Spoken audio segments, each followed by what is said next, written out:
Tonight we have a presentation from Mary Pat Short, who's the president of the seniors. That be our delegation tonight. With that, I would like to hand the chair over to Councillor Ferguson. Thank you, Mayor Daniels. The Mayor and Council wish to acknowledge the town of Fort Smith is located within Treaty 8 territory. Treaty 8 territory is also encompasses the traditional homelands of the Salt River First Nation, Smith Landing First Nation, and the Indigenous Métis people of Fort Smith. These nations have maintained stewardship of their sacred lands throughout the generations. We honor your knowledge, teachings, traditions, and the land.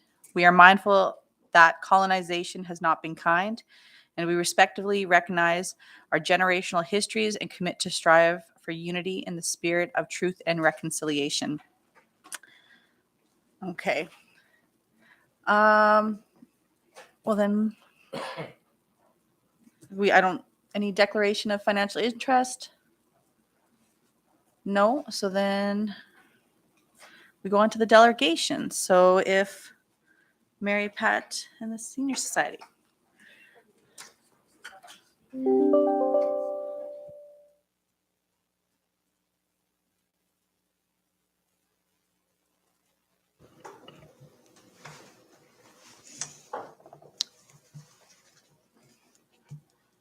Oh, I'll get my glasses.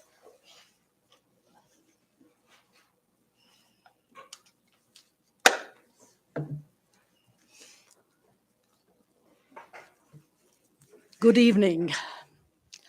This is not a very long presentation, unlike, well, you're a different council, but unlike many that I made over the life of the previous council.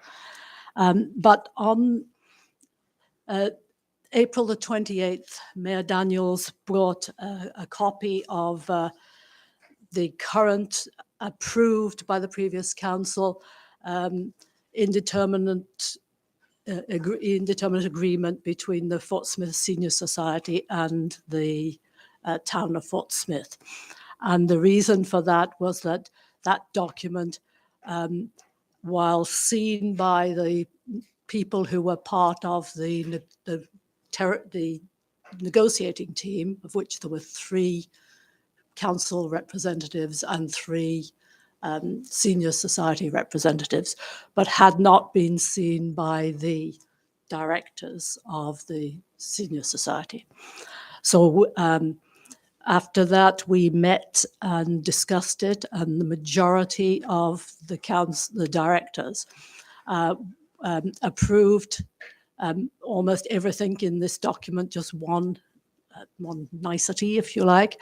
But there were also some editorial changes that were just to make the document clearer that were needed. So I have a copy of this for the councillors, and the reason I've done that is because at a previous experience last year, when I made quite a complex presentation and handed over the draft of that, or a copy of that, to the executive, I'm sorry, I don't know your title, but the secretary, executive secretary, when the next lots of material were distributed, I checked online and that document was not listed and was not handed out. So even though this is got handwriting on it and things, I want people to at least have the chance to see it, not just to hear me. So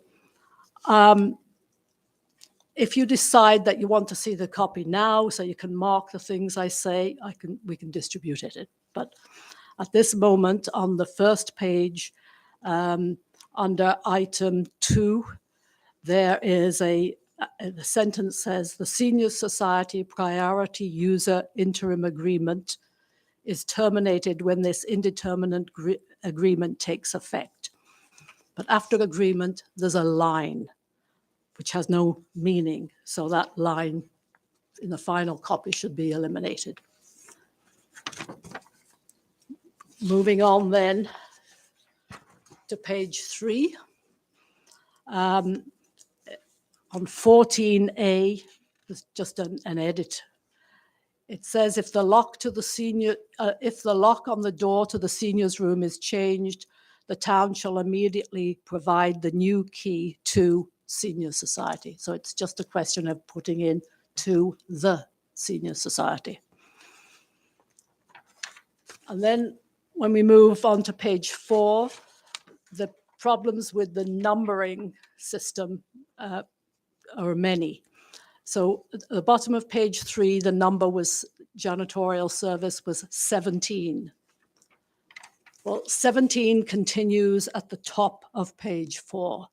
So 18 doesn't exist. That's a continuation of 17, which then means that the section that's labeled 19 becomes 18. The section numbered 20 needs to be 19. The section numbered 21 needs to be 20. The section numbered 22 needs to be 21. The section numbered 23 needs to become 22. The section number 24 needs to become 23. And in that paragraph, the one marked 24 that needs to become 23, there's a change that the seniors do want. And it's in the last sentence. And it says fixtures and furniture will be selected that meets the needs of both parties. And they want that to say of the priority user, which is the senior society. The reason for that being that over the years, they have tried, let's say, some soft seating, lounge chairs. They tried round tables because they thought it looked more jolly. Anyway, a lot of things were tried and have been sold off because there wasn't enough room. If people were leaning back in lounge chairs with something for their feet, that might be very cozy, but then you couldn't have as many people at our monthly lunches. Round tables didn't move and realign for the numbers of people who might be either at a meeting, but particularly at lunch with the bunch. So that was the reason that they felt they had the background knowledge of what works in that room for the seniors. Going on then to the bottom section that says damages, which is section 25, that will need to become 24. Turning the page to page 5, eliminate 26 because that is actually just the rest of the sentence, during use by the town either for, and then you can't have a new number, so either for town programming. So 26, eliminate. 27 becomes 25. And another thing there is that whole section should be backspaced because it's out of alignment. And then going on to this, the number currently is 28. That should be eliminated because it's actually the continuation of what is the new 25 of 27. It's just a space has been left. It's not a new number. I'm looking at the section now that says conform to laws. And so where it says 29, that becomes 26. Indemnification of the town becomes 27. Quiet enjoyment on page 6. It says 31, but that's now 28. Conflict says 32, but it's 29. Annual donation says 33, but it's 30. Number 34 should be 31. The next page, page 7, number 35 should be 32. And the last page, page 8, number 36 there should be 33, and number 37 should be 34. and that is it. So the majority agreed with this document. A lot of these are just editorial so that it's an more accurate document, with that one addition of that the furniture and furnishings be selected to meet the needs of the priority user, because they felt they brought a wealth of experience of what works. So, any questions? No? Councillor McDonald. Thank you, Madam Chair. Just a couple of questions around the capacity that you mentioned of the room and how it's impacted by the furniture design and layout. So typically, how many seniors or people could you accommodate in that room with the existing furniture you had? There are others who could answer that better than me, but they're not here, Darlene in particular. I believe I remember there being 35 people for lunch with the bunch. It wasn't always 35, but that sort of number. And certainly when we had a musical evening near the Christmas time, where I remember Councillor Tuckey was playing for us, amongst others. At that time, I think there were maybe 40, 42 people. It was really laid out in lines and people on both sides. So those have been the sort of the numbers. Okay, thank you. And one more question around, I know that the Senior Society had invested in equipment and material and supplies and that sort of thing. And is any of that existing material still usable for the facility, or is it all going to be replaced with new equipment, or has the society given any thought to that process? Yes, indeed. And from the beginning, and in conversations with the previous council, we expressed that we were very happy with the things that we had, because specifically our fridge and our stove were brand new. We'd had them for about a year, but they were good quality, were serving us well, and we saw no need for those to be replaced at all. Our tables, they were fine. Some chairs were not working out so there was some need to replace some chairs. They weren't working out for all people because of the particularly big built people weren't finding it sort of comfortable sitting on them, or some people needed to have chairs with arms, not everybody to be able to push themselves up. So there were certainly things around chairs that could help. We had coffee machines and cookers of various sorts, but our weakest area, I think, was probably pots and pans that they were needed, are needed. Yes, thank you very much. You're welcome. Councillor Polio. Good evening. It's nice having you here. I was part of that committee that met with the seniors, with the rec center, and talking about the furniture and stuff. I think a lot of it was we looked at issues of easy access for the seniors to get in and out of the furniture, like the chairs. We were looking at higher chairs for them, because the chairs they have in there now are quite low for some of the seniors to get in and out of.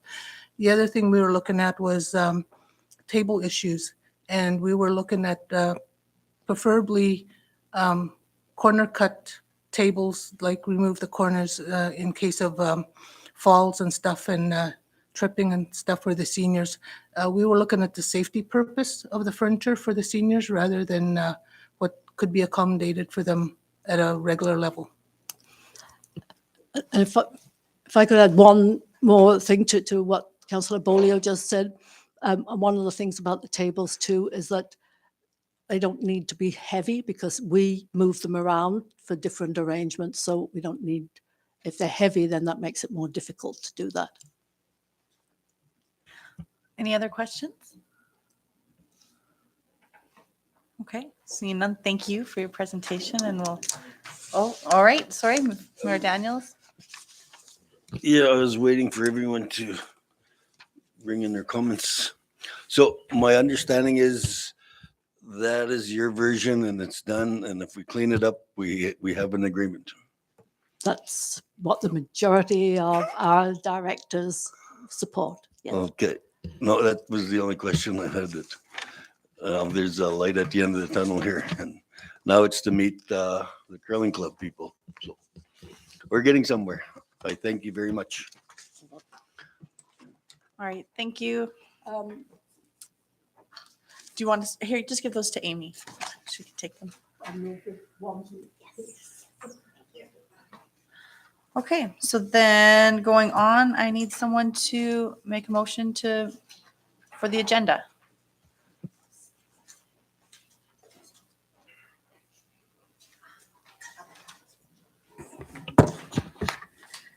I move that we accept the agenda as presented. I second it. All right, any discussion? Counselor McDonald? I would like to add a discussion on communications to the agenda. Under Um, other business? Okay, communication? Yes, please. Thank you. Any other additions? Oh, Counselor Campbell? Our water delivery. We should have a discussion on that.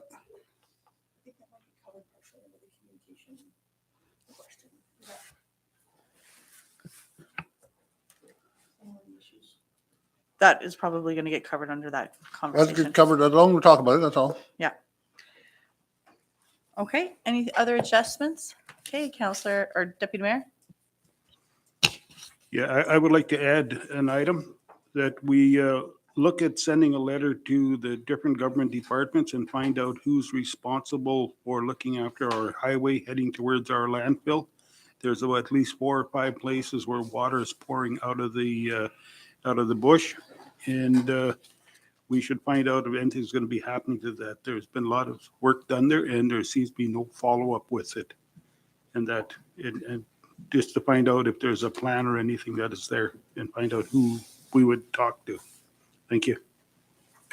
Okay, thank you. So add infrastructure letter under communication. All right, so Deputy Mayor, you move the agenda. You're fine with those amendments? And Council Campbell? Yes. Okay, no other discussion? All right, vote. Okay, agenda passed. All right, in your agenda or in your package, you have the minutes from last meeting, our visions, values, the community service master plan, and our economic development plan. Review those. Next on the agenda will be the director's reports. So I will go to the SAO. Thank you, Madam Chair, and I guess probably just so that viewers at home, I'm wearing sunglasses because I think I have a concussion. It hurts my eyes. Not to be disrespectful of council and chambers, but it's a heck of a lot less painful. So for the director's report, I will turn it over to Mrs. Colucci, the Director of Community Services. Good evening. All right, so I'll jump right in. So for the Community and Recreation Center, there's definitely been some changes with our scheduling in April. If I'm sure everyone noticed, our pool schedule was altered because we had a lot of staff who went on quite an adventure and now they're all home safe. So it was great that we were able to accommodate that. I know it made a really big difference for them. So our pool was closed and had a reduced schedule. So it's reflected in our attendance into the pool last month. We also had spring break occur in April. And because of that, we had to have the access to the gymnasium during daytime hours was limited as well. That's where our after school program ended up going. So you'll see it reflected in our parents and tots and other programming like that. We are out of space at the rec center during the renovation. So we're working around that as best we can, trying to make sure that we keep those core programs going. We also had, you'll notice there's a few different things. So we've got the Canadian Winter Games hockey fitness training that was using the fitness room in the gym in Pete's. So that was great to see our athletes getting ready for tryouts.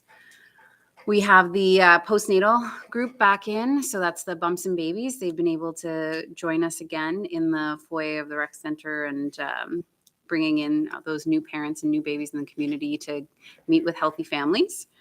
And we also had yoga. So Hatha Yoga has started last month, and so far it's been very well attended. So some of the other things that we are seeing coming up. So this month we'll see, if you saw the posters going out, there's ball hockey and lacrosse. The Batcha Soccer Club is starting up again, and softball will be starting again soon. So hopefully when the snow leaves again, and then hopefully never comes back, we'll get into our summer or spring and summer programming. So in our childcare department, so our after school numbers, we saw a lot of families take vacations. So you'll see it was lower attendance in April for after school. But with the addendum that even though we're not at full attendance, because we've moved to a spot-based program here, all those spots are paid for, whether the children attend or not. So that's where our numbers are lower that month, because a lot of people are away, but they still pay for the spots that they occupy. And then our daycare, there are 10 full-time spaces in April and 7 half-time spaces. We had a lot of drop-ins last month. And as of this month until September, we'll have more spaces in September, but from now until September, we're full. Oh, we have a huge wait list. We have enough of a wait list to fill a second daycare. Yeah, it's very busy. I can roll right into the library as well. We saw a really exciting increase in April. So our attendance was up significantly from the previous month and the previous year. A lot of our patrons were happy to have masks become mandatory. It made it a little bit more accessible for them. So we did see quite an uptick. We also had spring break happen over this time period, and we had huge numbers coming in for our programming. So we had over 150 people attending our programming over the last month, or just the spring break activities. And our program coordinator has also started the Friday fun activities and our story time for our little guys. So it's great to see programming back in the library as well. Our circulation stats are also way up from the previous month. So you'll see the graphs show quite an increase as you're moving from March to April. And then the second set of bar graphs just shows you the types of media that we're having circulated. Yeah, so we still have, it's close, pretty closely split between our books and our DVDs. So both are all very popular items. And then coming up, we also had in May, we had some mental health programming being run out of the library for evening programming. And there'll be our continued kind of youth and children's programming at the library. All right, thank you for those reports. SAO? And I just wanted to let you know that we have received funding from the Anti-Poverty Fund for a project to close the digital divide, which was something, did I say that? Close the digital divide. So what we saw, especially during the beginning of COVID, when we had to shut the facilities completely, is that people who had no ability to access email or job hunt or do any of those things, we had started allowing the library internet to be open so they could sit in the parking lot and access the library internet from devices, whatever they had. But the problem is that not everybody has a device. So with the anti-poverty funding, we've received funding to upgrade our public computers that we have in the library. So we typically have 4 public computers available to community members. Plus, we are going to be purchasing some tablets and a new printer so that people who don't necessarily have the capacity economically to have their own internet at home or to have access to a computer will now be able to use those things at the library more readily, as well as since we will be going to a community Wi-Fi in the community center, they'll be able to sit in different parts of the rec center, community center, and access the internet. So there's funding that we just received for that, that the program coordinator from the library was able to secure for us. Okay, thank you. All right, any questions for the reports? Councillor McDonald? Just one question. I just wanted to congratulate you on the numbers increase. It's great to see.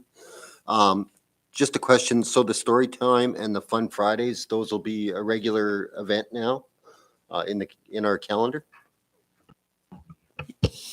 Up until about the end of school. So story time will continue until about mid to late June. And then the same thing with the Fun Friday activities. Once we hit summer, we move into our summer reading program instead. So it becomes more of like a midweek activity day for kids and families.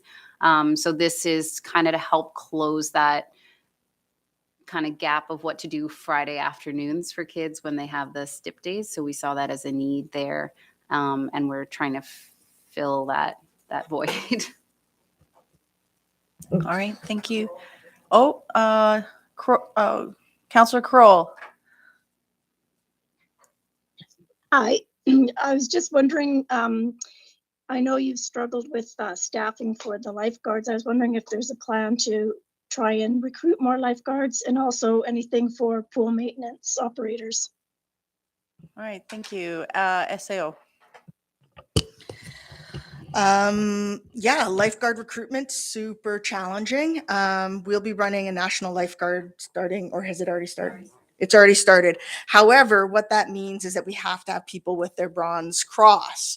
So in order to become a national lifeguard, you have to take your bronze medallion, your bronze cross, first aid, and then your national lifeguard. We have been able to secure funding for a lot of these programs over the last few years, but we're seeing less interest in employment at the pool. That might be because JBT hasn't been able to get kids in swimming over the last few years. And even before COVID, we had a reduced use of the pool by JBT and PWK. But I think the bigger factor is for instances like April is that 95% of our staff are high school students and they want to go on all the cool high school trips, right? Either they're going on travel club or they're going to Arctic Winter Games or Canada Games, or they're going to volleyball and basketball tournaments and soccer tournaments and track and field, Christmas holidays, spring break, summer holidays. So we have one full-time employee at the pool and we have 12, 10 students, something like that. Oh, well, we're short there too. So we have the rest of it is we rely on students, high school students, in order to run our pool. That's not a very effective way to run a facility like a swimming pool. We're competing with their exams. We're competing with all kinds of activities for them. And so we don't want to say, sorry, you can't go on travel club because you need to lifeguard. Like that would be very unfortunate experience or thing for some of these students, right? This might be their only chance to travel to a foreign country. Or it might be the thing that gives them the bug to be a traveler. We don't want to turn them down on that. So we need to reevaluate how we're doing staffing in the pool and what those wages look like, because we're not paying significantly more than they're paying in large centers in southern Canada. So if you're going to come to a place where it costs more to live and to travel out of, or you don't have family, or housing is at a premium because we don't have enough housing, we've got to figure out a way to staff the pool in a different way. Hay River's having this exact same problem. I don't know if anybody saw a few weeks ago on Cabin Radio, they were talking about significant difficulties recruiting. Inuvik had this problem for a long time. Yellowknife hit and miss as well. When it was a summer pool, students came back and they lifeguarded and stuff. Now our students are coming back and they have not maintained their certifications. And so they're going off to work for the GNWT. rather than coming to work for us. So we have to figure out a way to do that. And so the director and I have been talking about this around, you know, how do we figure out the best way to staff the pool, because we want to give all those high school students opportunities for part-time jobs, but our ability to rely on them. So for the summer, for instance, we have 3 staff who've confirmed they'll be around, but not full-time. So we can't run our regular hours in the summer, which usually go from 12 or from 11 o'clock until 8 o'clock at night, with staff who don't want full-time jobs over the summer, want to just pick up some shifts here and there, maybe teach swim lessons, and have sufficient safe supervision of the pool. Same thing with the facility maintainers. The pool maintainers are, I guess maybe Councillor Crowell speaking about like what we call our junior lifeguards now. Same thing, right? Those are the 15, 16-year-olds who haven't taken the national lifeguard program yet. But again, they're in the exact same situation as our national lifeguards. So I also am a national lifeguard, but I don't think you want me guarding. That would be a very big waste of your money. Okay. Look at you. Thank you.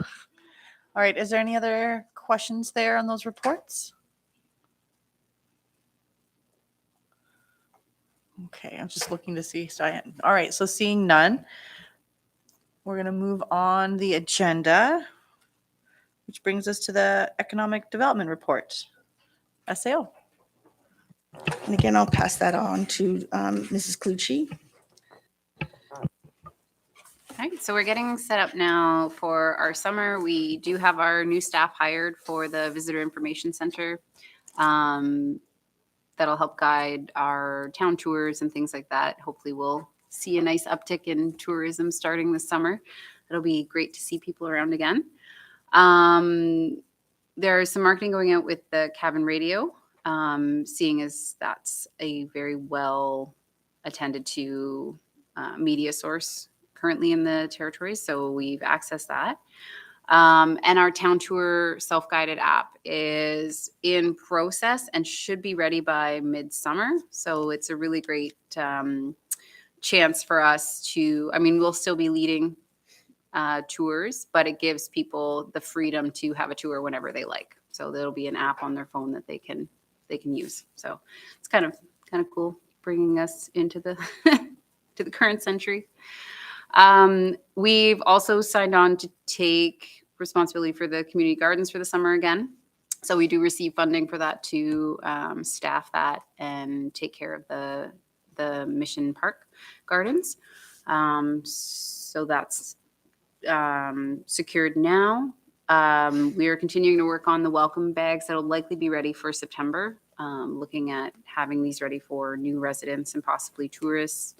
Our energy plan, now that it's been passed, our climate change champion has been working on action items to meet the guidelines of the energy plan. Our economic development officer has been working through planning sessions. So really trying to focus on resident attraction and growing our community. Diversifying our economic base and for business development and expansion. This is a big one in our the next point that comes into this is our small community employment support program. So really trying to help our local businesses develop. The first year we were able to spend all of the funding and use it for businesses within the community. And we've now signed the agreement for the second year. We've had businesses pre-apply, so we kind of know what that base is. So we did some marketing around that to get expressions of interest from businesses so that we could have an idea what we'll do for the second year now as well. And then our youth entrepreneur program, this is something that's been on our books for a while. We did receive some funding for this. So the EDO will be delegating to the DEA in May.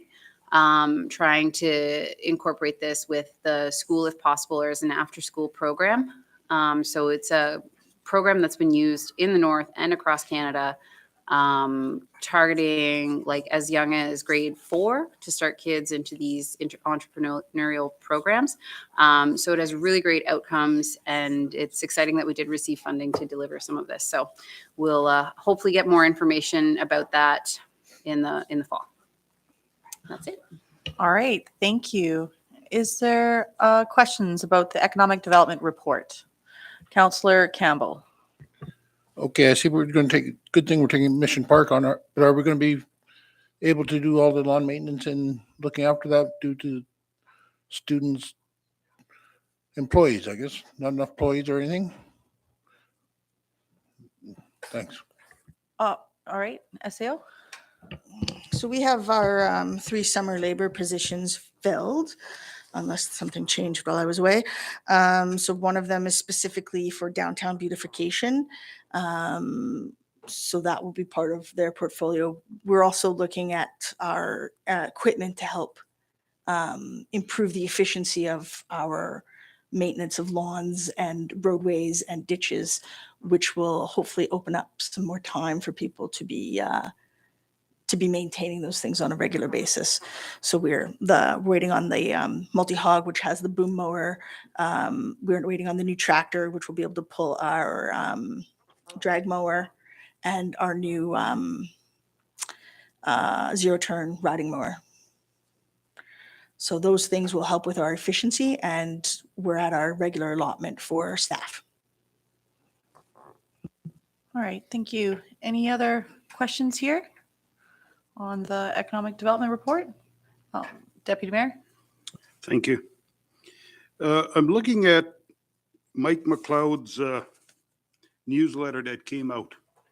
And in there, there's a number of communities: Yellowknife, Hay River, Deda, Wauti, Lutsake, Nahanni Butte, Norman Wells, Inuvik, and Coble Lake. They have things such as boardwalk, docks, and piers upgrade, dock upgrades at the wellness camp, money for the skate park, different things that are out there, the basketball courts in Wauti, the mixed park and community space in Deda. This is 9 communities sharing $3.1 million from the Canada Investment Fund in accessible public spaces. Do we attempt to secure that type of funding? There's a lot of things that over the years you see different communities receiving funding to do different things like this. There's what struck me on this one, Fort Smith is not on it, and some of the other ones that were over the years reported in the CBC News, and that again, Fort Smith was not included in any of these funding sources from the federal government. Who in our organization would be attempting to secure funding like this? Thank you. Thank you, Deputy Mayor. SAO? All funding applications go through the SAO's office. So if there's a funding application that I think is appropriate for someone else to complete, it goes out to those individuals. Otherwise, I technically review and submit all funding applications for the town of Fort Smith as the signing authority. We did submit a funding application for, I don't know if we submitted a funding application for that one, but there are certain times where we don't have a shovel-ready project in order to apply for funding. So currently, we're waiting to hear back from investing in Canadian infrastructure program funding for the development of Riverside Park and replacing the lookout. And we just the other day received an application for community access. The Community Access Program, which is an infrastructure program around upgrades to spaces to access the land. So we'll be using or applying to that funding for boat launch. We just working on completing our transportation master plan, which will allow us to apply for active transportation funding the next time that one opens up. So we have to work, in a lot of these things, we have to have a shovel-ready project. And that's the benefit of why we do planning, is so that we have those shovel-ready projects. And we can then apply to the projects that are, that we meet the criteria for. So it sometimes looks like we spend a lot of time doing planning, but without doing that planning, we don't have our projects ready to go to apply for those those funding pots. So. All right, thank you, SAO. Any other questions? Councillor Campbell?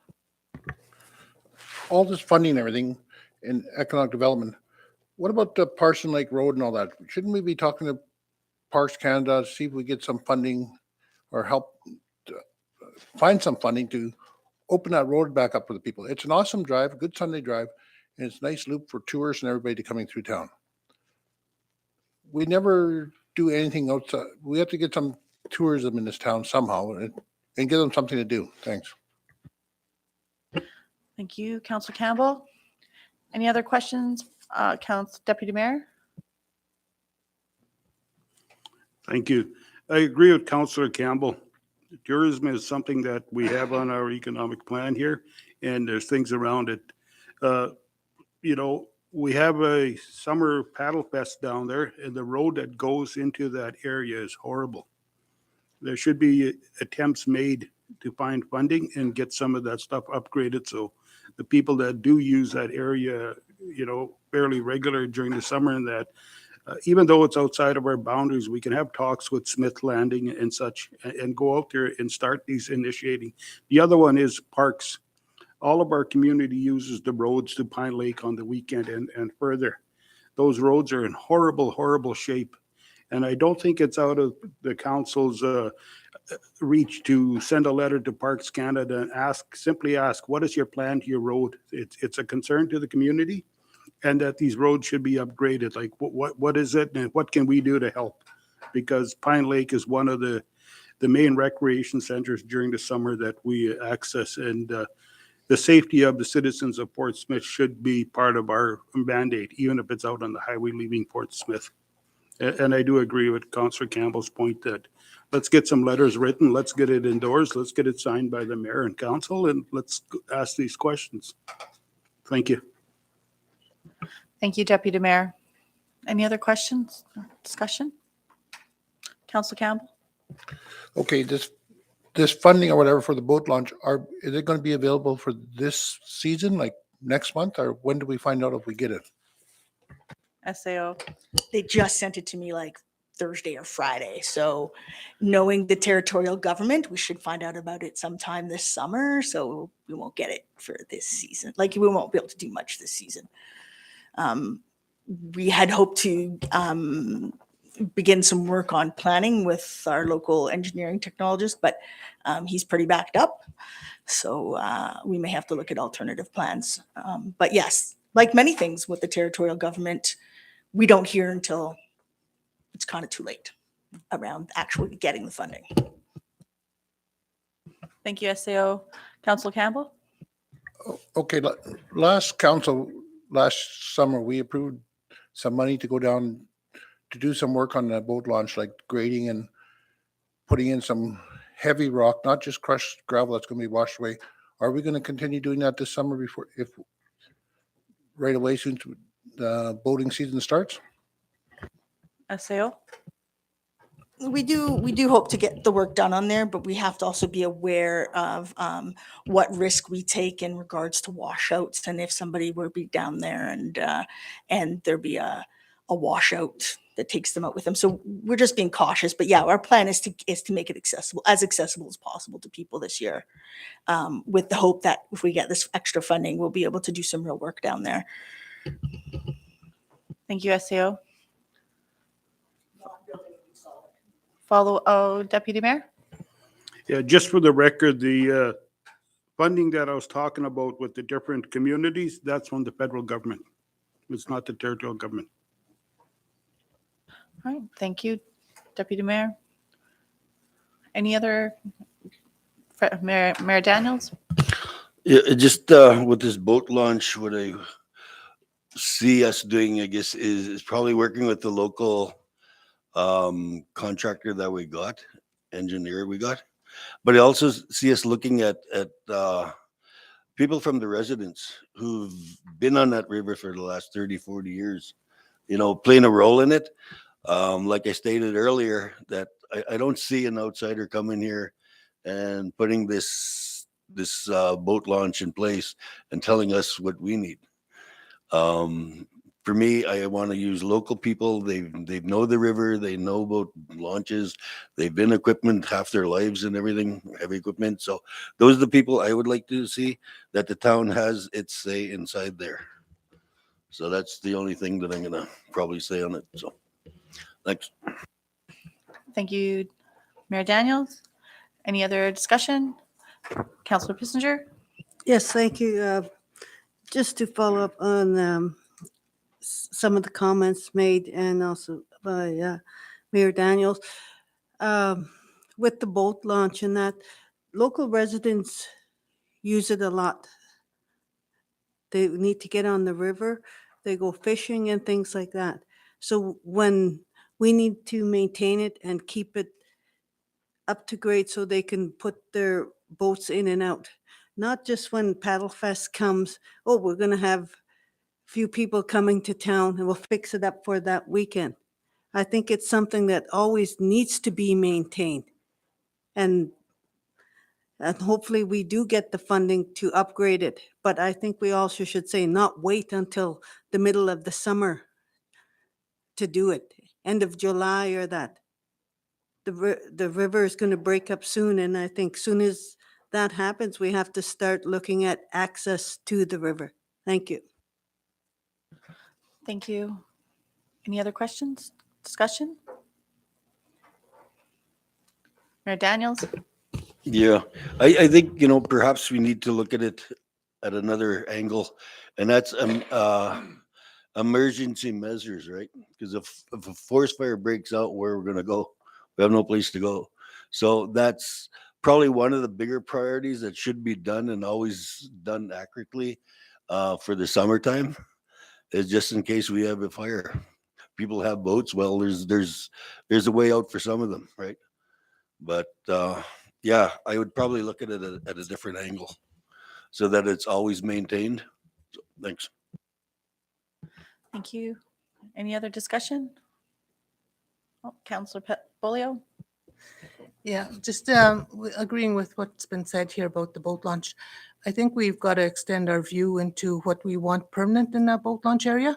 We also have access to it in the wintertime, so we got to have it usable and runnable for the, we got local hunters and trappers that go across on the river, and they use the boat launch area as a way of in and out of town, and also for emergency purposes. It's a good idea to have it there as a permanent resource. Thank you. Any other discussion? Okay. All right, Councillor Campbell?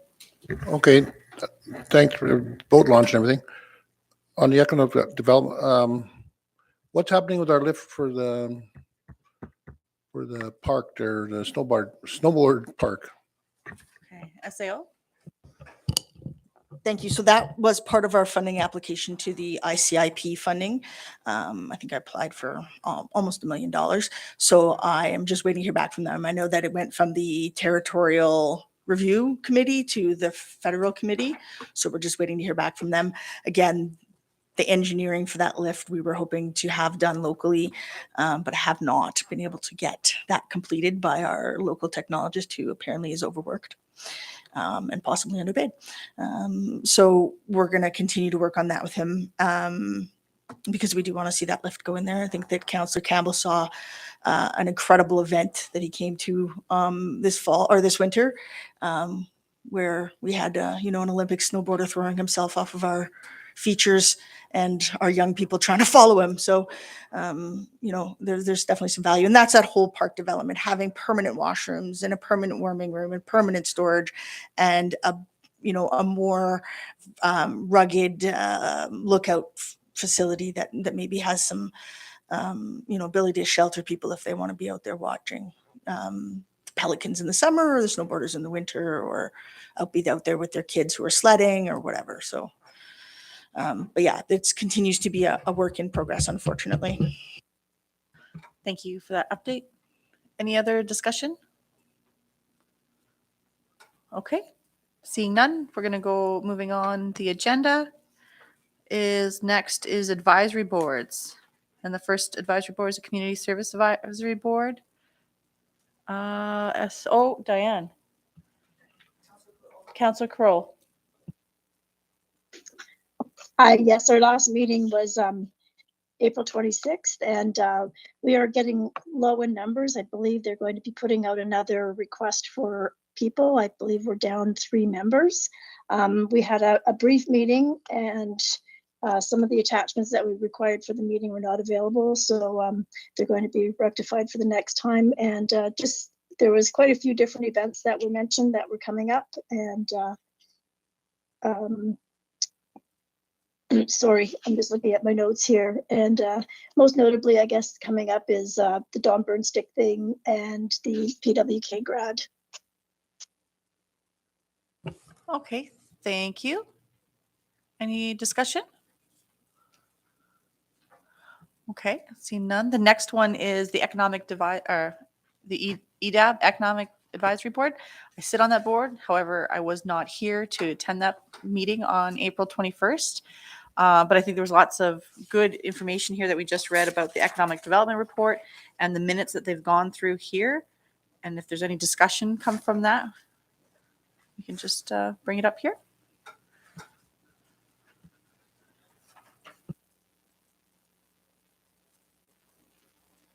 And again, their numbers are low. Like there was only 4 members present at that last EDAP meeting. So I don't even think they had quorum. So this is more information rather than anything being passed, just information that they had at their meeting. So if there's no discussion on that. Oh, okay, Mayor Daniels, Would that include Conybeare Park as well? the process or where we are in the work? Maybe the SAO.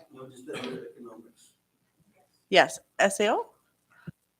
Yes, 100%, Mayor Daniels. That would be part of our tourism and local resident attractions. Okay, yeah, the newest thing on there is I've spoke to economic, Emily? No. Diane, yes, so she put an email together and put it to the people that's doing that Conybeare Park. On where are we? So we're still waiting on that to get back. So that was just Friday. So we should probably know pretty soon because they should come before council here and do another layout because we're getting into May. We're probably be past May anyway, and it's time to get moving on this thing. So that's basically where we are with that. So, and within a couple, probably by Friday, we should know, we should hear something from them. Thank you.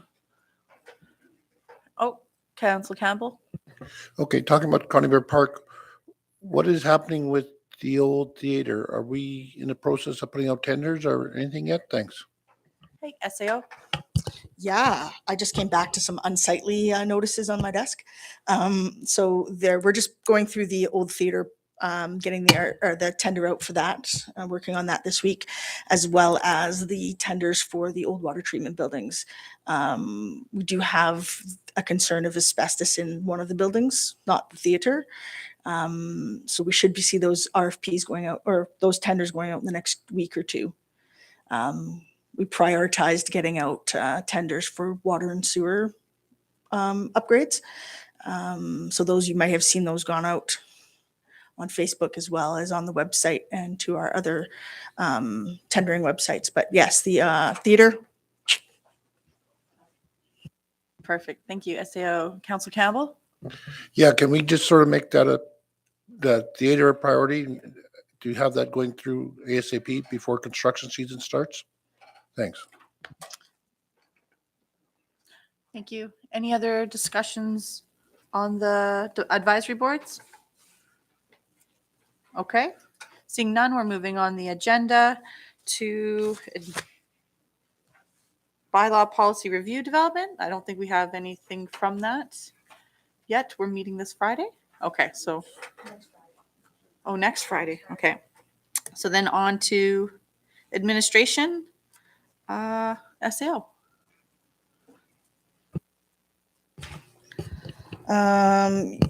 Mayor and council had received a letter from the collective user groups submitted by Jeff O'Keefe of the Curling and Winter Sports Club, and I understand that there were some questions about that. So I just wanted to see where council was with that request and any action or information that they would like to have. Okay, yes. Councilor McDonald. Thank you, Madam Chair. Yeah, so I think we've all probably read the letter and looked at the ask. I have a few questions that I think in order to make a informed decision on this, in the big picture, I support the idea, but I still think that in order to make a proper decision, we need to have the numbers and we need to know exactly what the implications are. So I know we were shut down for a significant chunk of time in this fiscal year. So I'm assuming that there was some type of savings that the town would have got from that shutdown, staff-wise or other. And so I would like to know what that was, what the cost of an early startup would mean, what the implications are to the staff, and where the challenges would be in other programming areas if we were to decide to start a month early, and how that, what programs or what areas would suffer, and is there a way to come up with a plan to mitigate that?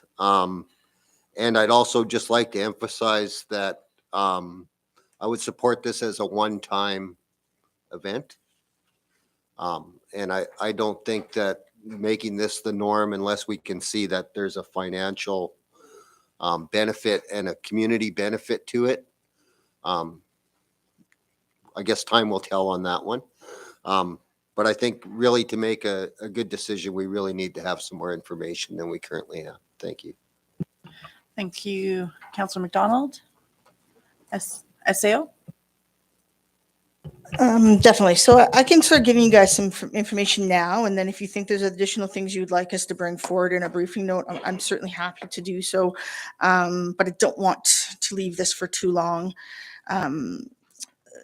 So we did do an initial assessment of some of the costs.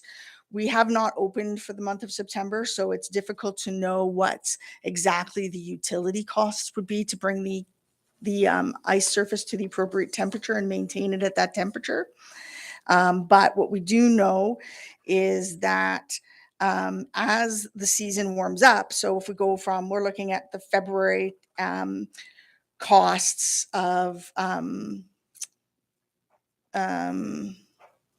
ice plant operations, and March, we're looking at a fair amount. We're looking at about $10,000 for ice plant operations. We're looking at about $30,000 for staff wages. Because when we think about opening for a month, it's actually 6 weeks of diverting facility maintenance staff, because it takes approximately 2 weeks for them to put the ice in. So that means we would have to be bringing down the ice surface temperature in mid-August. And if we're running around, 20, 25 degrees, that's going to require more power. But we can't estimate that because we haven't done it. But we know that it's going to be more than the average monthly costs. But if we just take, the general costs, we know that it's going to cost at least $10,000 to operate the ice plant, and then about another $30,000 in wages. We did not have any savings when the arena was shut down, because those staff are on terms. They're not casual staff. They're contracted employees. If we let them go for a month, and we didn't really have any idea because it was COVID related, we don't really know what's going to happen with that. There's a chance that we may not get staff back, and then we would be short on staff and we would have to cancel programming. So yeah, we kept the staff on. There's no savings in utilities because we still have to keep the ice in. So when we're talking about, around $40,000, that's also not about bringing Simcoe in. That's probably another $5,000 to $7,000 to bring Simcoe in. And that's only the arena. It's very difficult for us to tease out how much additional power the curling rink will require, because it's lumped into the power required for the whole community recreation center. So we don't actually know how much power they use per month, because it just is all lumped in together. So again, we could see a significant increase in power requirements at the rec center because of the need to bring the ice surface down in temperature. So, I mean, I think at minimum, you're looking at about $40,000 to $45,000 just to run the arena. What it does do is it takes staff off of summer maintenance, which means playgrounds, grass cutting, pool shutdown, which happens at the end of August and beginning of September. So we would have to hire additional staff in order to be able to do this work, not just the recreations or the community services staff who are the front end people, but we would also have to hire additional facility maintainers, which we may or may not get, because we would have to take our most experienced facility maintainers who know how to run the arena and put them in those positions. Those are our highest paid positions. And we would have to bring in laborers or other people to come in and fill those other spots. So there's a lot of juggling around for that to work. It's not an easy thing for us to be able to do. And it does impact other parts of the town's operation in a significant way. And it is well outside of the approved budget that you've asked us to work within. Thank you, SAO. Councillor Tucky? Thank you, Madam Chairperson. I totally agree with what Councillor McDonald has said. We definitely need to know what the cost would be to the town. And just from the early indications, and that's not counting things like power and stuff, and there's going to be other things. Yes, we need to investigate this a lot more as far as I'm concerned. Just like to make note of second last paragraph. We are not asking the town of Fort Smith at this time to make a permanent decision. I'm not really sure where that's going, but this would definitely, I agree again with Mr. Councillor McDonald that this would be a one-time thing if we were to go ahead. But we definitely have to look at the logistics of doing this. And from what you've told me so far, and not knowing what the other additional costs may be, it sounds like a pretty big ask to me. Thank you. Thank you, Councillor Tucky. Councillor McDonald? Thank you, Madam Chair. So just a couple of comments. One, I think your estimation on the additional staff is off by 2 weeks. If you were going to open October 1st, you would have to start your staff September 15th. The 2-week time to put in the ice would be no different than if it was, right? So I think that's an error. The actual cost, now that the facility, when I ran the arena for a decade, the facility was not insulated. We put ice in that facility when it was 25 degrees outside, when the building wasn't insulated. The building is now insulated. I believe that it would be relatively simple to do a calculation based on other facilities in a similar situation of similar size to determine what the actual difference in the cost is based on the potential temperature if you took the average mean temperature for that time of year. And I think that having that kind of a little bit more accurate information will allow us to make an informed decision. And that's all I'm asking for, is to have some accurate information that projects some actualities of the scenario. And cooling the ice, I mean, that comes down to ice plant checks every whatever your cycle is. You don't need to have staff sitting in the building watching the ice cool, right? So they come in, they do the ice plant check until you get to temperature. Once you're to temperature, you start to make ice. Just my observation from experience. So I want to ensure that we give the user groups an opportunity for us to make a really good decision here and not just based on some large ballpark figures that may not truly reflect the actual cost. And I'm not saying that your figures are high, maybe they're low. I don't know, but I really need to know what the actual figures are before I can render my decision on whether I support or don't support the request. Thank you. Thank you. Councillor McDonald. Campbell, did you have a question? Yeah, I think her dates are right because they want us to be ready, usable for September 5th. So we'll be middle of August starting up. And then that middle of August is a big difference from you using comparison to March because we're starting off just everything warm and everything. The cost there will be up higher, but I still think we have to see the figures and the numbers, some more better numbers, like go with when Hay River started a couple of years ago, see what it cost them to start up. And does Simcoe charge us for two $5,000 trips? I mean, startup bills for both plants? All right. Any other discussion? SAO? Sorry, I need to wrap my head around it. I think Councillor Campbell or Councillor McDonald may be incorrect in that we would have to hire additional staff for those 6 weeks because it impacts other operations. So I believe the staff amount is actually fairly accurate because it's not about that 2 weeks of time. It's about that 2 weeks of time, and that additional 4 weeks of time takes away from other operations. So we have to cover that no matter what. But we'll look into that a little bit more. Yeah, we just wanted to give you a ballpark to see whether or not you wanted us to do the work, because it actually isn't as simple as all that. We have to make sure we can find employees. We have to make sure that we have a work plan in place to deal with our other facilities at the same time. So it is a rather complicated thing, and I don't want to put in an incredibly amount of administrative work by my staff if it's not something council wants to even consider. I will say to Councillor Tuckey's comment, this is not the first time they've asked us to open early. It's in fact every year that they ask us to open early. All right.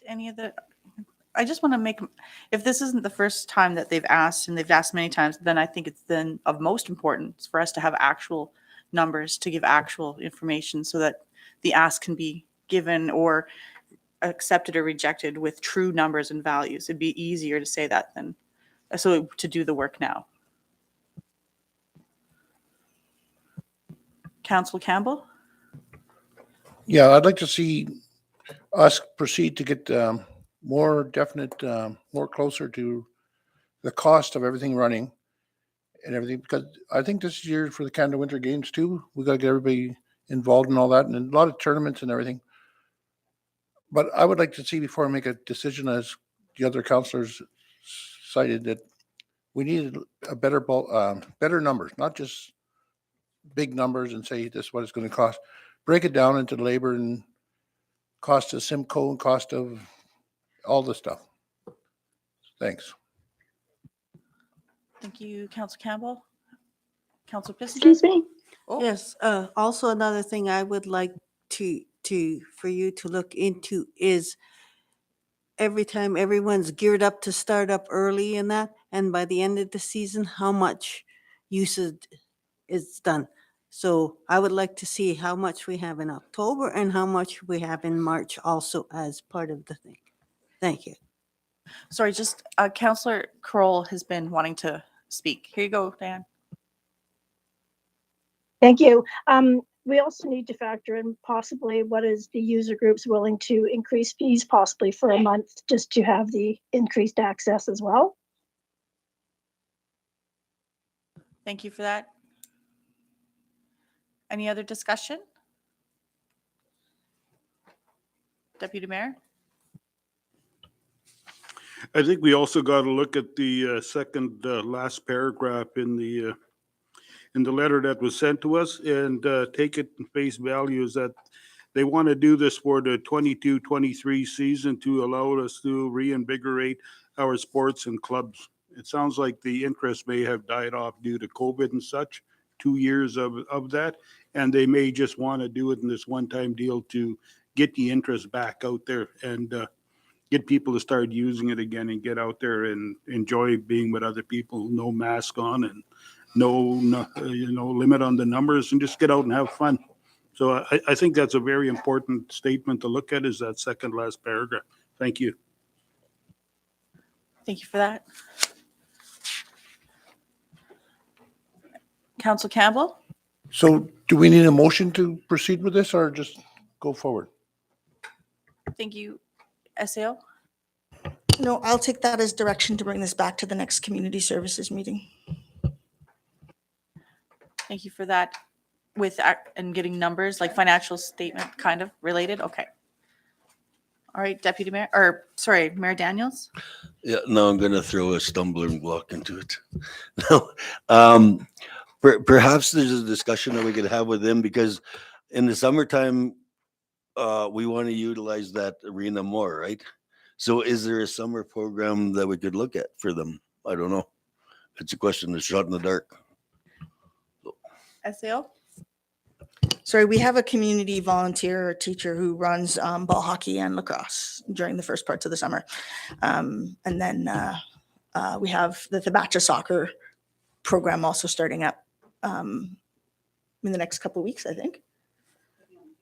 But they'll be on the field. So we do have a lot of summer programming that, if we're talking about particularly young athletes, and I'll speak from my experience and my education, for young athletes, a 6-month season isn't considered an excessively long season for athlete development. It's actually not beneficial to extend athletes. You know, do I need my 5-year-old playing hockey 10 months out of the year? No, it doesn't foster good athlete development. It doesn't foster good physical literacy skills. Being involved in more activities for shorter periods of time is actually more beneficial for overall development of children. It gives them better physical literacy, as well as better problem solving and cooperative play skills. So I would rather personally, and you can take my professional opinion for what it's worth. And I think that others with this experience might say that, extending it for minor hockey isn't necessarily of benefit to the youth. Having soccer and lacrosse and ball hockey and those sorts of things in the off season produces better overall healthy individuals. That's my rant. Thank you, SAO. Mayor Okay, Daniels? then I'll just simply keep looking for other avenues to fill that arena then. Yes. Thanks. All right, thank you. Any other discussion on the paper, what's going back? Okay, so moving on the agenda, we have no counselors to excuse. Diana? Oh, yes, other business. So we'll start with infrastructure letter. And so Deputy Mayor, you'd brought that up, so Thank you, Ms. Chair. The road to our landfill is an important one for us because we use a landfill to get rid of our waste, but it's also a highway that is part of us. And there's been some work I'm assuming by highways, they're removing some culverts. The old road to the old shooting range is no longer accessible, and it's been like that for a couple of years now. And that water, talking to a lot of people in my own experience, there just hasn't been water pouring out of the bush like that before. It's only in the last couple of years. So I think we should start by writing a letter to highways and our different government departments and try to find out who would go in there and assess what is happening out there. More than likely it's beavers, because usually the water flows the Salt River, and go find out what's happening out there and see if we can get some of this stuff rectified by working with maybe the different government departments and just find out if there's a plan anywhere for it. thank you. Discussion? Council Campbell?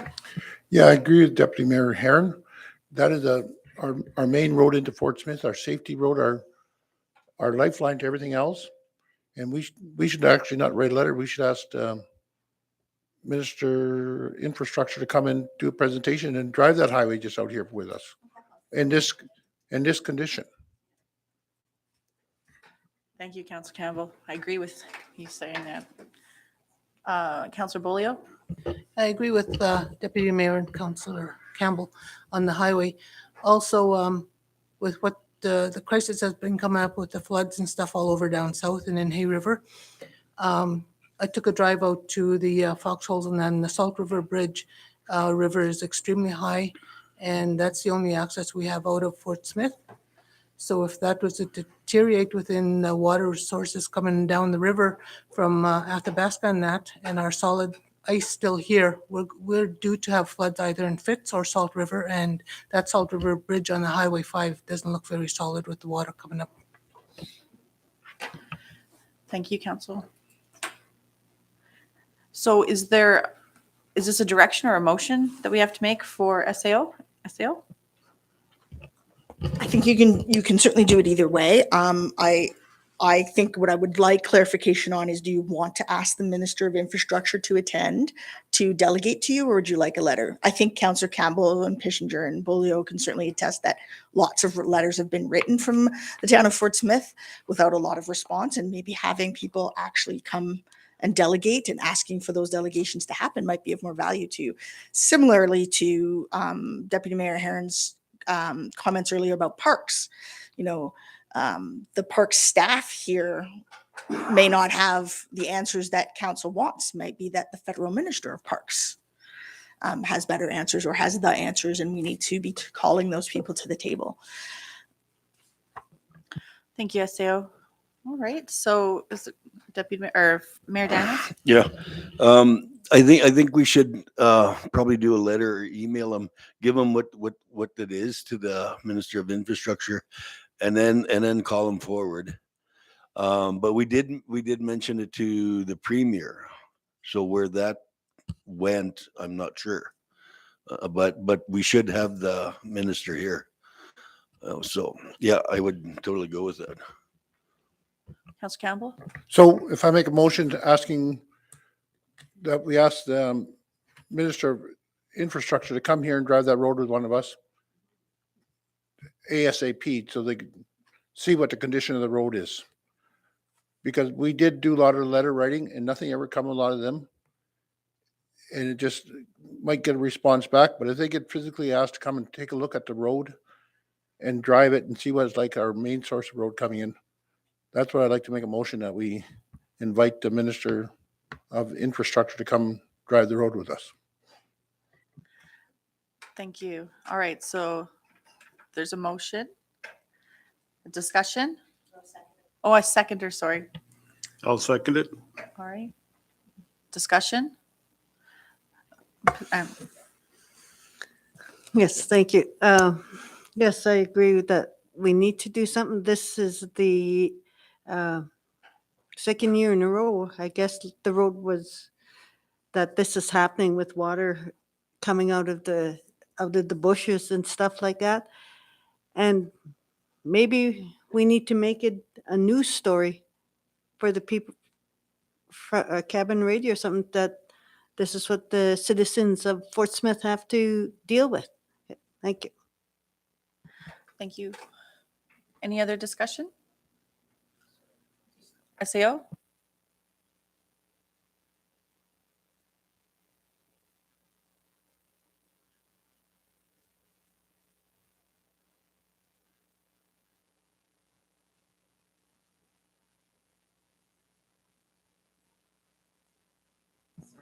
Sorry, SAO? So I was on leave last week, but Mrs. Clucci was covering for me. And although it doesn't directly relate to from here to the landfill and that particular issue, I thought maybe we could get an update about some work infrastructure was doing on Highway 5 last week. If it so pleases council. Deputy Heron? Deputy Mayor? Yeah, one of the things we got to be aware of is a lot of times that temporary work might last 5, 10, 15 years sometime. So if we have to get up, we have to get on top of some of this stuff. We got to make sure that we always pass on to government departments any concerns we have at the highway out of here, because as we said, in the event of a fire or anything, we'll be going down that road as quickly as we can.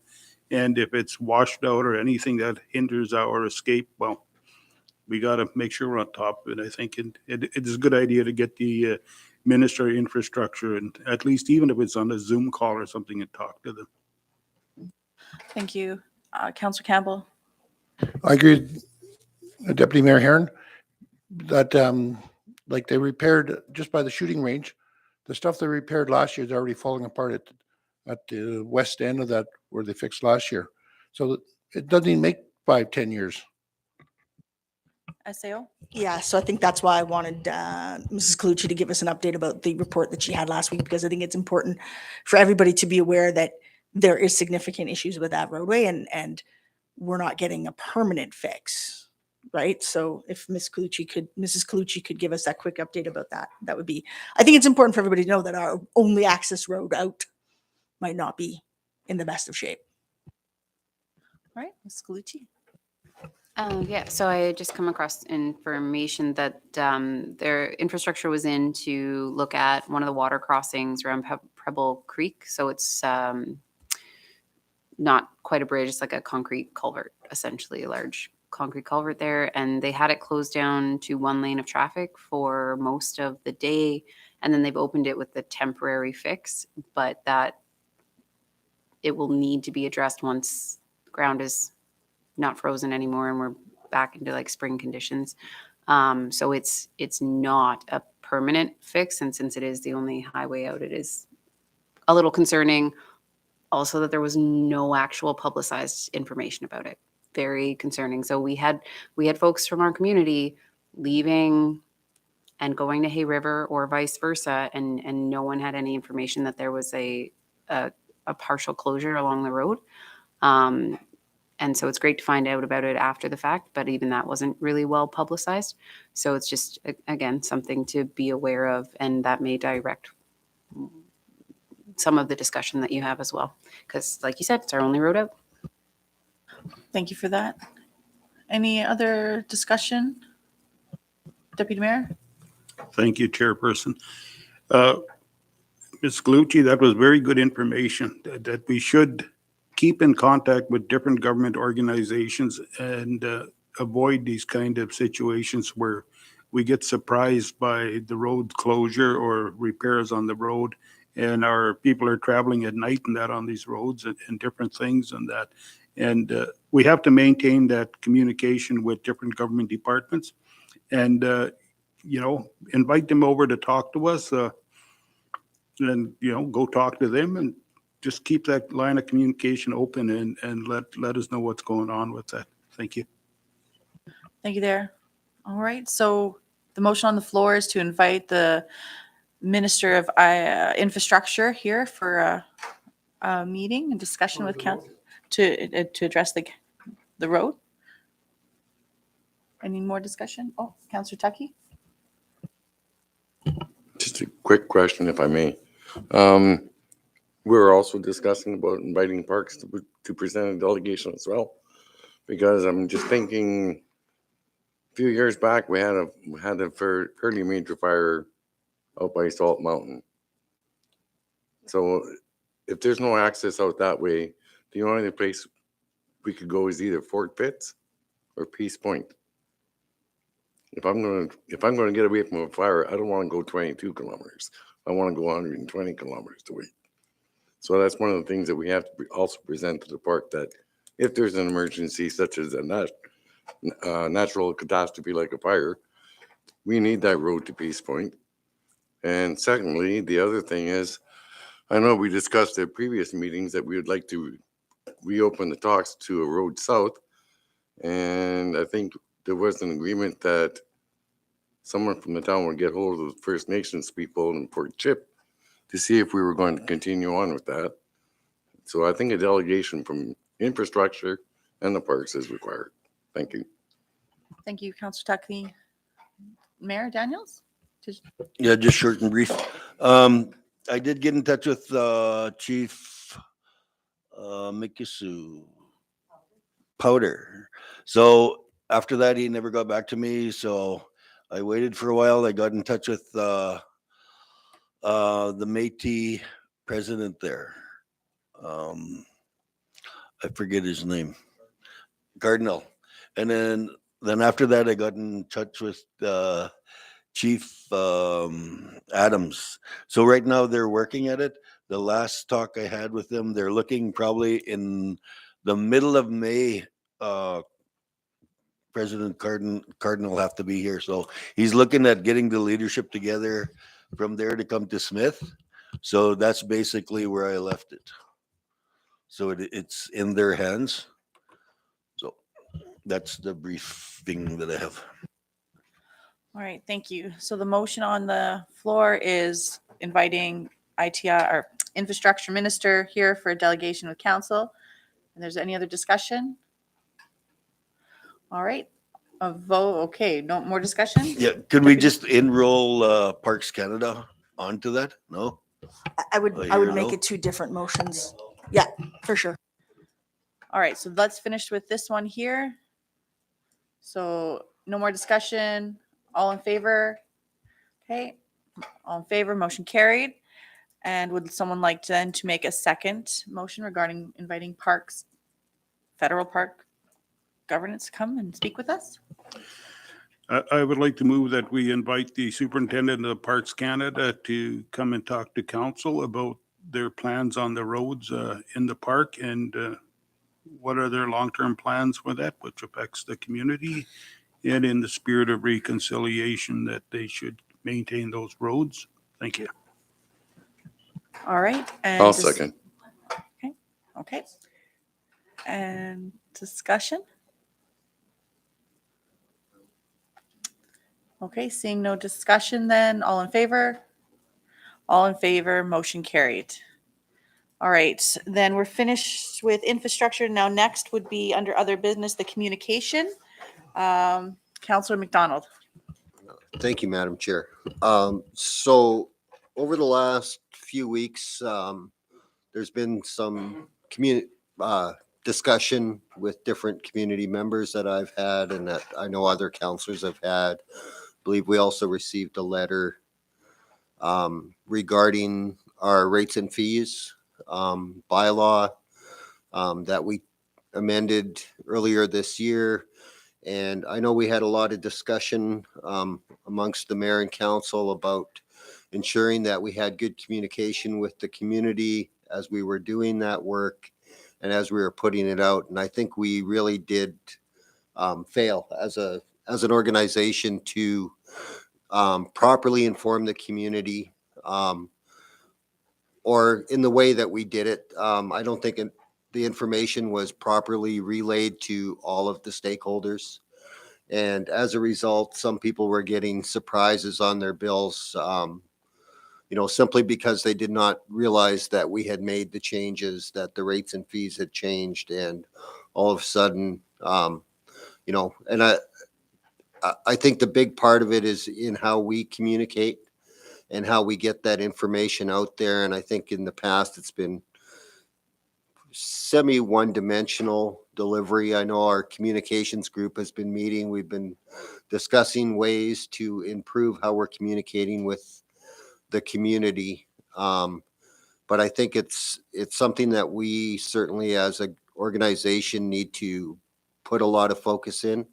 And I think we need to do it sooner rather than later, especially as we are changing when it comes to bylaws, policy changes within the community that are affecting the residents. I think we need to ensure that we're involving the community in those decisions if they're directly impacting. Specifically, the rates and fees bylaw, I would have liked to have seen it put out so the community could have viewed it prior to us approving it. So if they have input or feedback that they'd like to give us, I think as their elected representatives, we owe them that. I think we should also take that approach as we go through and look at other bylaws that we're currently working on, specifically ones that have a direct impact on the community members. There are some bylaws that are internal to the operation of the organization that don't directly impact the community. But I think if we're looking at, changes to the landfill or to the animal control bylaw and those types of things, I think it's important that we get that communication going with the community, and we get some better feedback, and that before we make major changes to those types of bylaws or policies, that we ensure the information is relayed to everybody as best we can, and try and get as much feedback prior to our decision so that we are informed and that we are, capturing the wants of the community. I know it's our responsibility to do that, but I think it's important that we work on that communication piece and that we're getting that message out.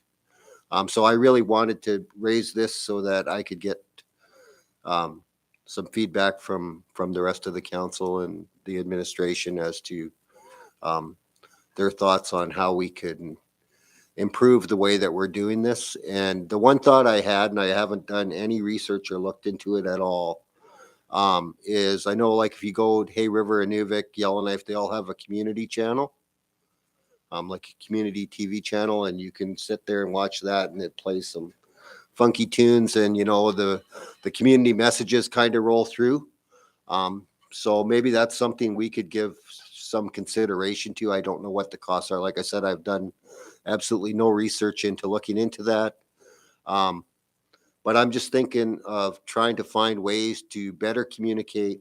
Facebook and Twitter and all those things are pretty one-dimensional, and they don't capture our entire community. And specifically when you're talking about seniors and people that don't have the ability to have internet at home or those sorts of things. So I think we really need to take into consideration that aspect of the community to ensure that we're relaying that message to everybody, and not just to the people that are using Facebook or whatever. So that's my my little rant, and I'd like to get feedback from others. Thank you. Thank you. All right. Anyone else? Councillor Campbell? Okay, communication. Why don't we approach the Legion and use that big screen? We keep bringing it up all the time, and nobody ever uses it. We keep putting it out there. It just never used. We could be paying the Legion some money some big money. They probably need it to be using their screen and everything. And we use our screen downtown at the rec center, or even move the one at the rec center on the road, because people drive that road every day. And going back to communication on the rate increase, the lady that we got the letter from, I was totally surprised that we set our rates at such a high, from what was it, $26 our initial water fill, now it's 5 something, if I remember right. And I find that big drastically, because that's a big markup from, I must have misread something when we're doing our rates and fee changes. But if it's going up that much, we got to revisit this. And thank you. Thank you.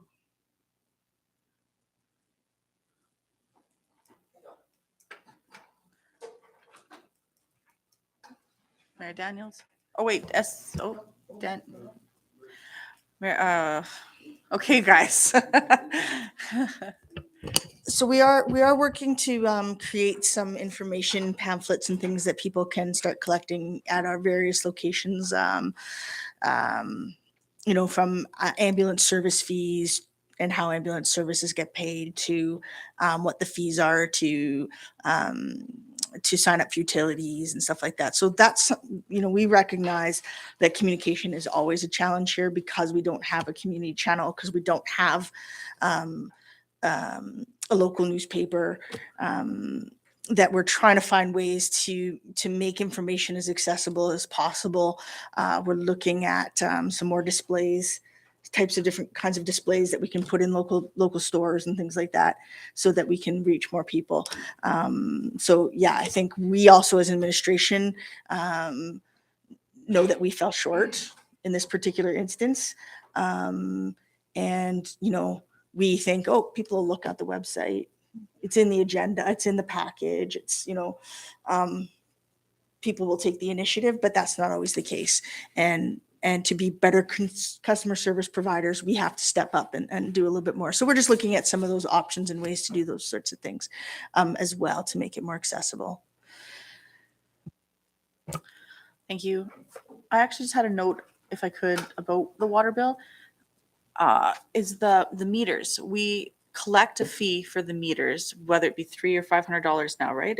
There's a different rate. Now, nowhere on the water bill is it listed this deposit paid. Like it's not referenced there. It's not like accounted for there. You wouldn't know that a customer has paid for a deposit, which is kind of strange. We should have that somewhere, a proof of, like, we're holding this cash for your in lieu of, right? Or a reference if it's first and last month or whatever that looks like. Also, like all these deposits that sometimes we're held onto for like 20 years, are they set aside? Like, are we collecting interest and it's its own account? Like, how are we managing that water deposit account?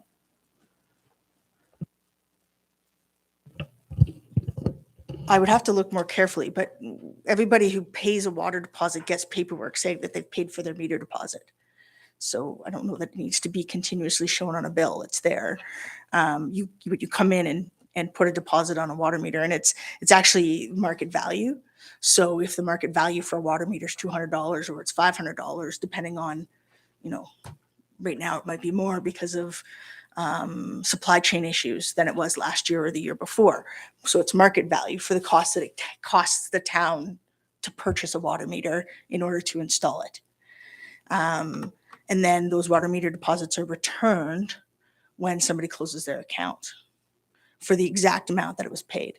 So yeah, there's probably some interest that goes into our revenue in order for us to be able to replace water meters.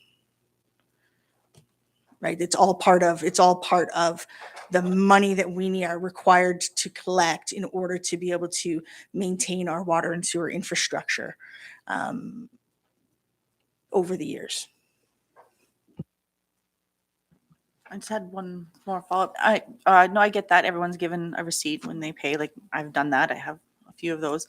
However, like, if I lose those, but is there ever that opportunity? Folks pay, things go wrong in the town office. Our staff are really good, but I make a mistake. Like now, like, what if that person's like, no, would that? How would they ever prove that they had it if they never had it? It's a statement on there. You just say. Could almost be like a little bar tick that would be printed off that, hey, we're holding $500 of yours.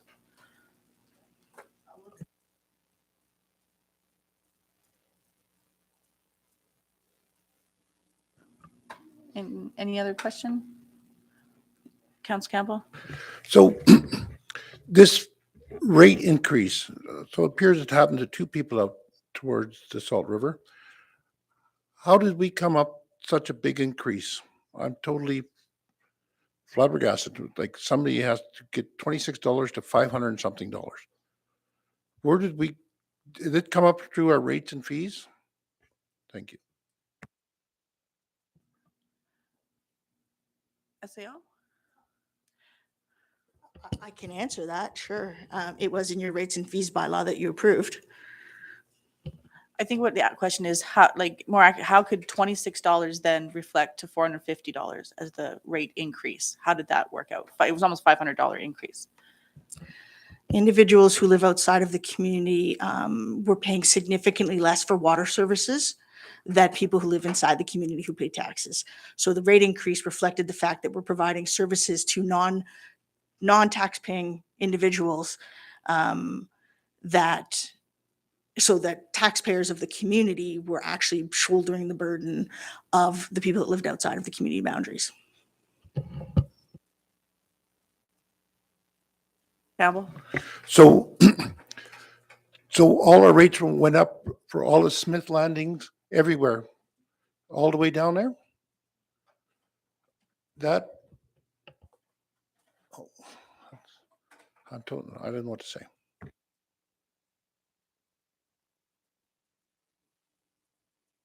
Councilor McDonald? If I recall, the discussion at the time was around us recovering the cost of providing that service outside of the community, the mileage, the time that the driver would spend if he's got to drive to Salt River Bridge to make a delivery, for example. You've got wear and tear on the truck, the mile, etc. Right? So that was the discussion. I didn't work out the math at the time to figure out what it would cost to drive to Salt River to deliver water. But part of that whole discussion was about the fact that it was more expensive to get a water delivery in town than it was to get a water delivery out of town. So if you lived at Bell Rock, your water was actually cheaper than if you lived on Carl's Drive. So that was part of the discussion. But the other part, the bigger part of the discussion was it was about recovering our costs so that we weren't having others in the community subsidize a service that we were providing to people that weren't actually part of our tax base. And that was part of the discussion. Now, it's really sad that it was that much, but is it Fort Smith's responsibility to subsidize? Right? So you need to, I mean, I'm not opposed to looking at the rate and saying that, maybe there's something we can do if it's so high that it's not something that's manageable for people. But I also think that we can't burden the residents of Fort Smith with that cost. That's unfair to the people that are paying for our services, to say that they have to subsidize others. That's all I have. Thank you. Councillor Campbell? Oh, I'd love to get into water business for $500 a delivery. That for 2 houses, 3 houses up that way, you'll have $1,600 each once every day. Why don't we just privatize it? All that, I'll get out of the water business except for our local people. And then that'll solve a lot of our problems. These prices are pretty high. And I think we got to get a breakdown of how we come up to these numbers. The truck and the labor, I think, are excessive because from $26 to $500, I figure about $300, but not $500. It's pretty excessively. We went up too much for the truck wear and tear. Going out to Enterprise, going out to here I'm going, it's a lot cheaper. Thank you. Thank you, Councillor Campbell. Communication, though, is there any more in regards to how we can do? Okay. Councillor Tucky. Thank you, Madam Chair. Just getting back to the communication side of things. Yeah, I think we definitely have to do something about our communication. I don't know what the difference is between a community channel and an information channel, but we do have an information channel that is up and running again. And to me, it's the same thing as what Yellowknife is offering as what they call a community channel. Yes, channel 108. That's the famous bingo channel. Is that on Northwest Top? Yes. And just to cover our tracks, there's other things I think we can look at. I know mail drops can be a little bit expensive, but the thing is, if you want to reach everybody in the community, everybody has a mailbox. And I know the SAO doesn't like that. She's waving at me. SAO. Mail drops are actually relatively inexpensive. I mean, it's like $110 to do a mail drop. The biggest problem is that really only half the people get it, because if you put a sticker on your thing, it means you get no junk mail, and our mail drops are considered junk mail. So if they don't want flyers, then they don't get it. And then unfortunately, when you look in the garbage bin at the mail post office, there's like several dozen of our mail drops there. So yeah, it is one way we use, and I think it's a very valuable way for the cost. If we get 200 or 300 people to look at it, I think that's worth the $100 or $115 it costs us. But it is I think almost as limited as Facebook is. Okay, Councillor Tucky. Thank you, Cynthia. Well, it was just an idea, but I guess basically, if we have anybody who comes and says, we don't like this, there was no information, well, one of the things we can ask them, do you have a sticker on your mailbox? Because that's probably a good reason because mail drops are sent. I don't know. I guess other avenues, we could approach our stores, Kaiser's, Northern, say, do you have a space where the town of Fort Smith can put up a community bulletin board. You can have a section, rates and fees, whatever, upcoming events. Advertise in the stores. If they can give us a space, like give us a nice size bulletin board such as that calendar there, maybe that would be quite adequate. Everybody shops. SAO? Yeah, so this is a discussion we've been having at senior management. I think Councillor Tucky's onto the right track, is that the bulletin boards that exist now are so full that if we post stuff on it, you can't see it, the forest for the trees. So we're trying to figure out a way to have our own independent space in some of the busier locations in the community, just so it's a little bit more obvious. So that's a project that we've already identified and done some costing out on. Thank you. Any other communication? Sorry. Deputy Mayor. Thank you, Chair. I do agree with Councillor McDonald that we are failing in our communication with the community. One of the things that we should solicit is some feedback and ask the community what is the best way for us to engage them so that they can get the information that we want to share with them. We got social media, we got mail drops, we got a channel, and we got different things out there. And each one has its own select group that watches it. Those who like country music will listen to channel 108 and glance at it every once in a while because it's got that old dusty country music from way back, which is fine music to listen to. But the point there is that we have to look at what and how we serve people. Younger people probably go to Facebook and that, I would venture to say, and so we got to look at the different venues. And the other thing that we got to look at also is the quality of the information that we're sharing. We have a bylaw officer. Let's introduce him to the community. Let's get him out there and say, hey, this is our bylaw officer. This is what he does. This is his job, what he does. Also, he has backup bylaw officers now that are out there. Get that out in the community, let them know these things. What traffic laws that he will enforce out there, which ones he wouldn't. Those are the type of things that we should get out to the community and just start letting them get to know our staff, our town people, and get them out there and show them and get some things that are people look forward to looking at the communication that we have. And I think that is very important to get it out there and let them see things that are happening in the community that are very interesting. Might be a bit of history. The theater is going down now, and just, give a little bit of history of that. Old Applewhite, who was the judge, or JP at the time, ran it there.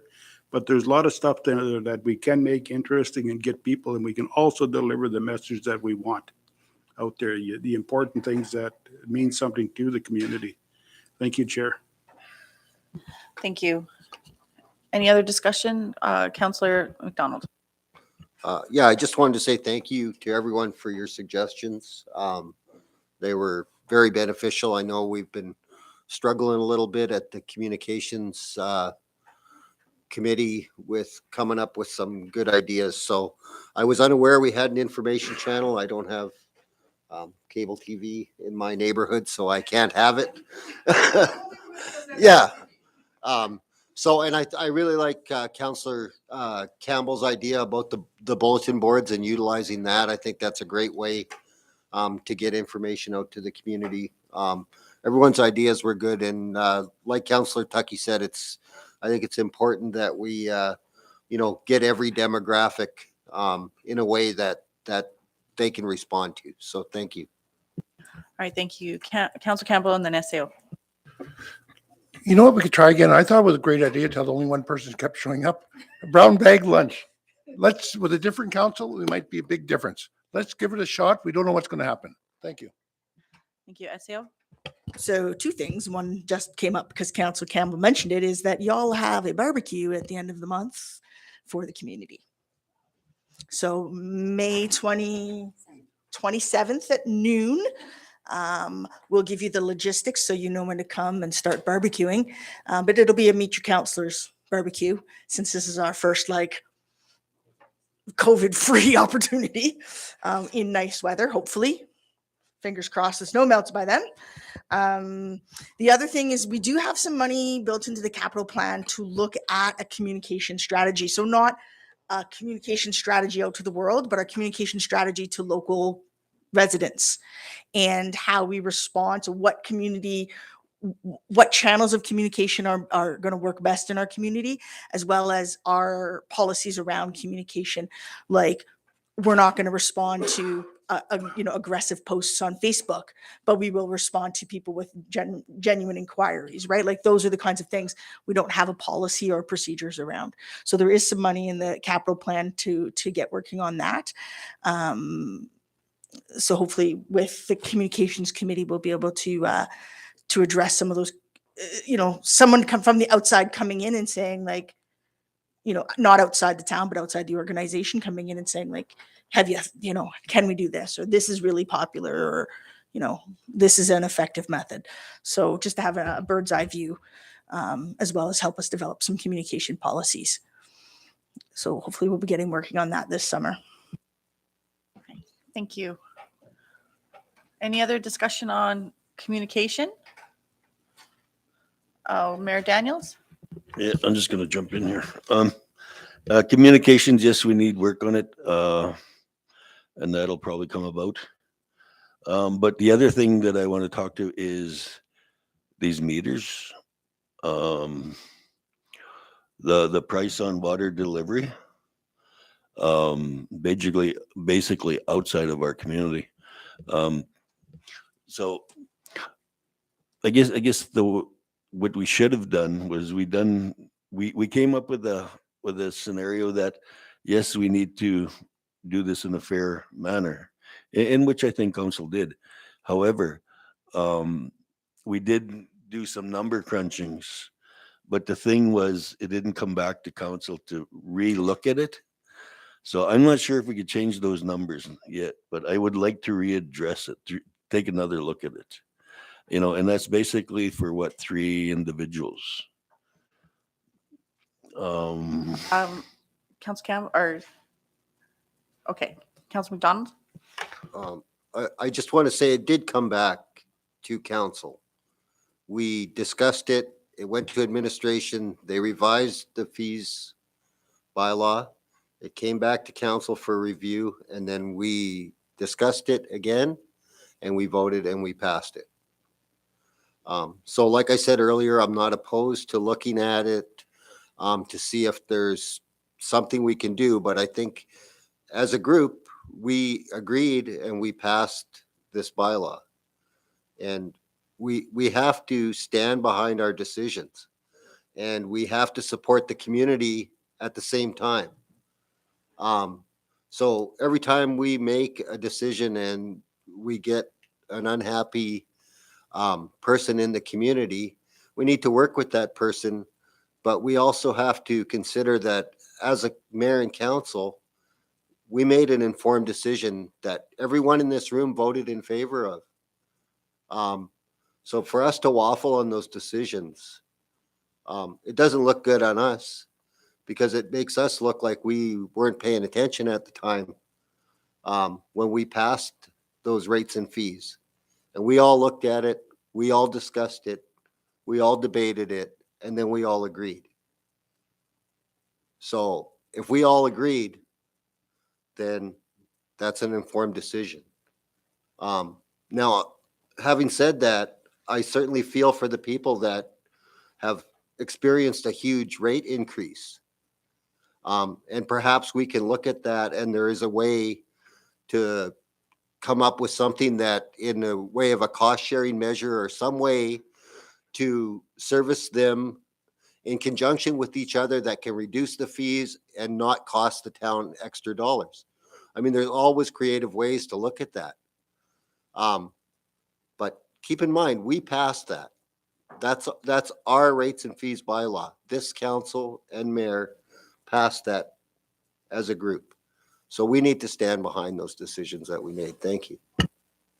Thank you. Just Deputy or Mayor, Council Campbell?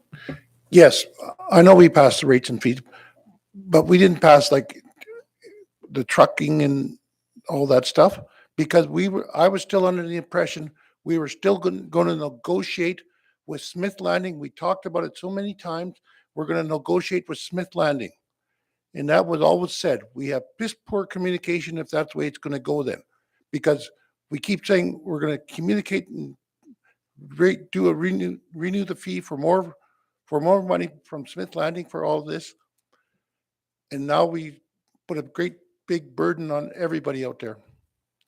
And they're all part of Fort Smith, I feel. Thanks. Thank you. Mayor Daniels? Is coming to Smith Landing, yes, that is still on the table. That is still has to be negotiated. Okay, so that doesn't really have anything to do with this. The thing then I want to do is, I guess now, is apologize, is I was probably obviously asleep at the wheel when we've done this. So I probably did vote for it too, and I probably fell asleep at the wheel, but I was still under the impression that we're coming back here to do more number crunching on it. But if we're to take another look at it and see if there's something that we could do, then I'm in for that. But I would like to take a look at that. I'd also like to take a look at those water meters that, some people have gotten those water meters over 20 years. And basically that's a lot of money to some seniors in that. So when does it come a time when you could factor that out and say, okay, that they're trustable, nothing's going to go wrong or whatever, since we're probably in the mood of changing meters anyway. And the other thing is, yes, we are keeping their money, but they're not making any interest on it. And maybe that's the way it is. I'm not sure. But I would like some discussion around that as we move forward. So again, then it was my apologies. Thank you. Council Campbell? Okay. Or, sorry. Yeah. Okay, yeah, I just wanted to, just for clarity.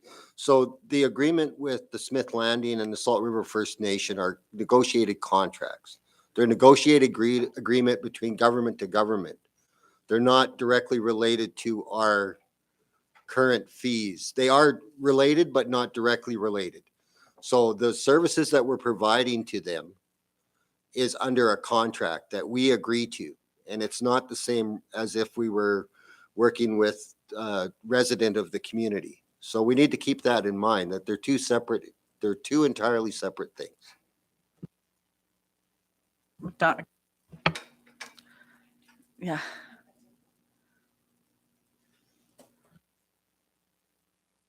Okay. All right. Okay. All right. So that was it for communication. All right. Then Diane? Okay, excusing of counselors. There's none to excuse. So the date of our next community service standing meeting is on June 14th at 7 p.m. I need a motion to adjourn. I so move. And second by?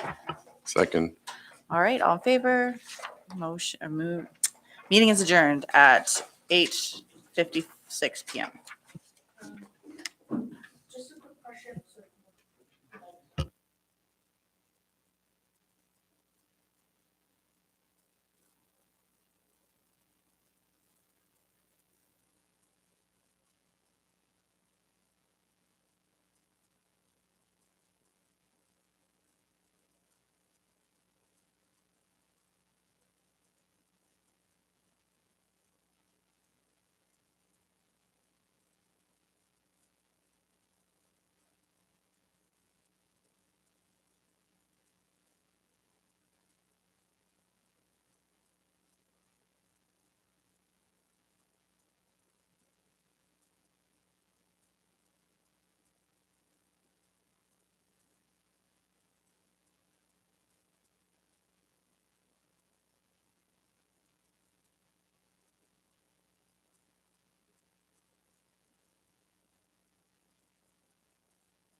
Cynthia?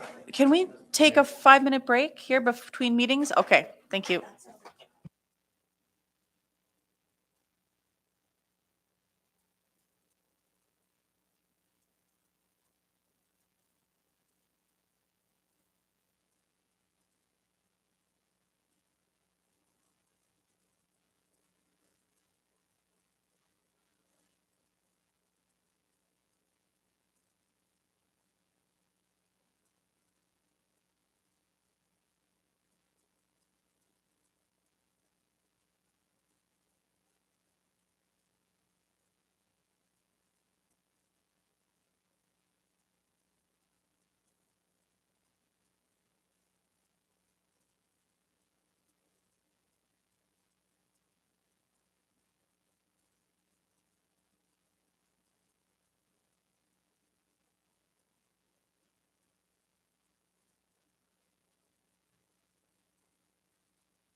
Next Friday for bylaw. Next.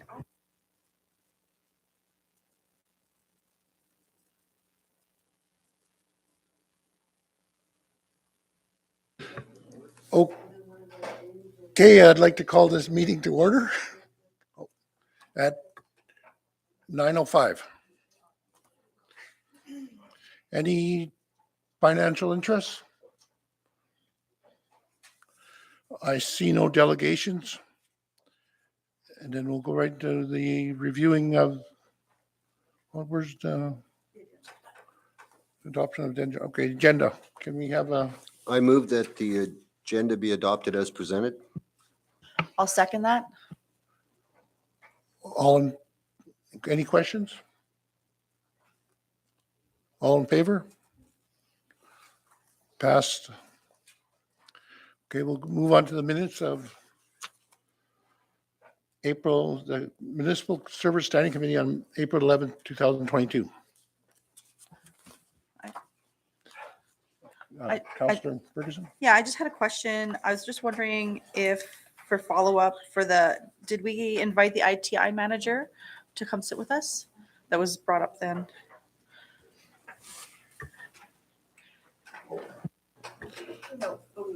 Ms. White? Oh, sorry. Sorry, yes. Thank you, Mr. Chair. No, but we will. Sorry, my apologies. Any other questions on the minutes? Okay, seeing none, we don't have to vote on that, eh? No. No. Visions and values reviewed. 2022 capital plan. And we'll get a quick, Ms. White. Thank you. So we have been continuing to do some purchases of equipment. So I think that at last council approved the purchase of our new tractor and our zero-turn mower. Interestingly enough, we've had call back from our vendors asking or letting us know that in some cases, there have been some additional costs requested because of the changes in the manufacturing industry. We're working with those vendors to make sure that they're honoring their contracts and that we're not being burdened with costs that they are now being burdened with. You know, they provided us with a quote, and that's what we would like to go with. But I think it's indicative of the fact that a lot of our capital work will be at higher costs than we initially anticipated because the cost of anything construction-wise, manufacturing is just going up and up. So you will see us, unfortunately, looking at that capital plan and possibly having to do a bit of reprioritization to make sure that we can cover the costs of certain projects. We have put out a number of tenders for water and sewer work. And we're hoping to be able to get a good chunk of that done. We have some rather major digs that need to happen. One on Calder Avenue, one on not Primrose, Portage. That involves a number of residences. One on Walters Court, like I think I told you guys about that one, where NTPC put a grounding rod through our sewer pipe. So they clearly didn't do a utilities find on that one. So we're working with them to make sure that cost is covered by NTPC. And so there's a number of those projects going out.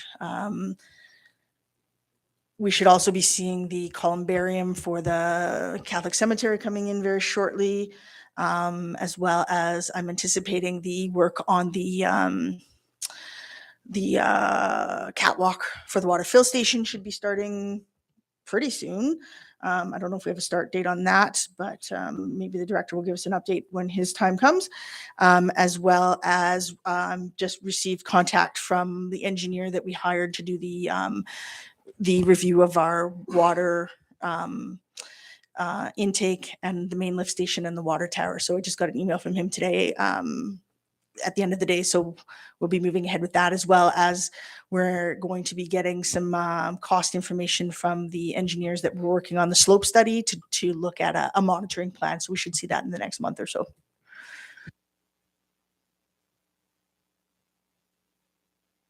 Any further questions?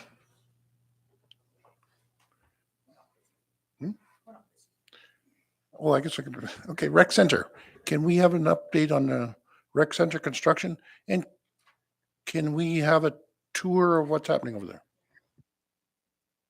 Love to give you guys a tour. We should schedule that. So the upstairs is mostly, I think there was some flooring came in damaged, so it was sent back for the flooring in the library. They're just finishing up putting the cabinetry into the multipurpose room upstairs, and so we're waiting for the rest of the stuff for the library. Once that library and multipurpose room are done, we're going to be able to move the childcare facility up there for in the interim, so that they can finish up the childcare center. They're doing some great work on getting the change room done. We'll be having to shift entry into the pool to one of the pool doors once they take down or start doing some more hoarding.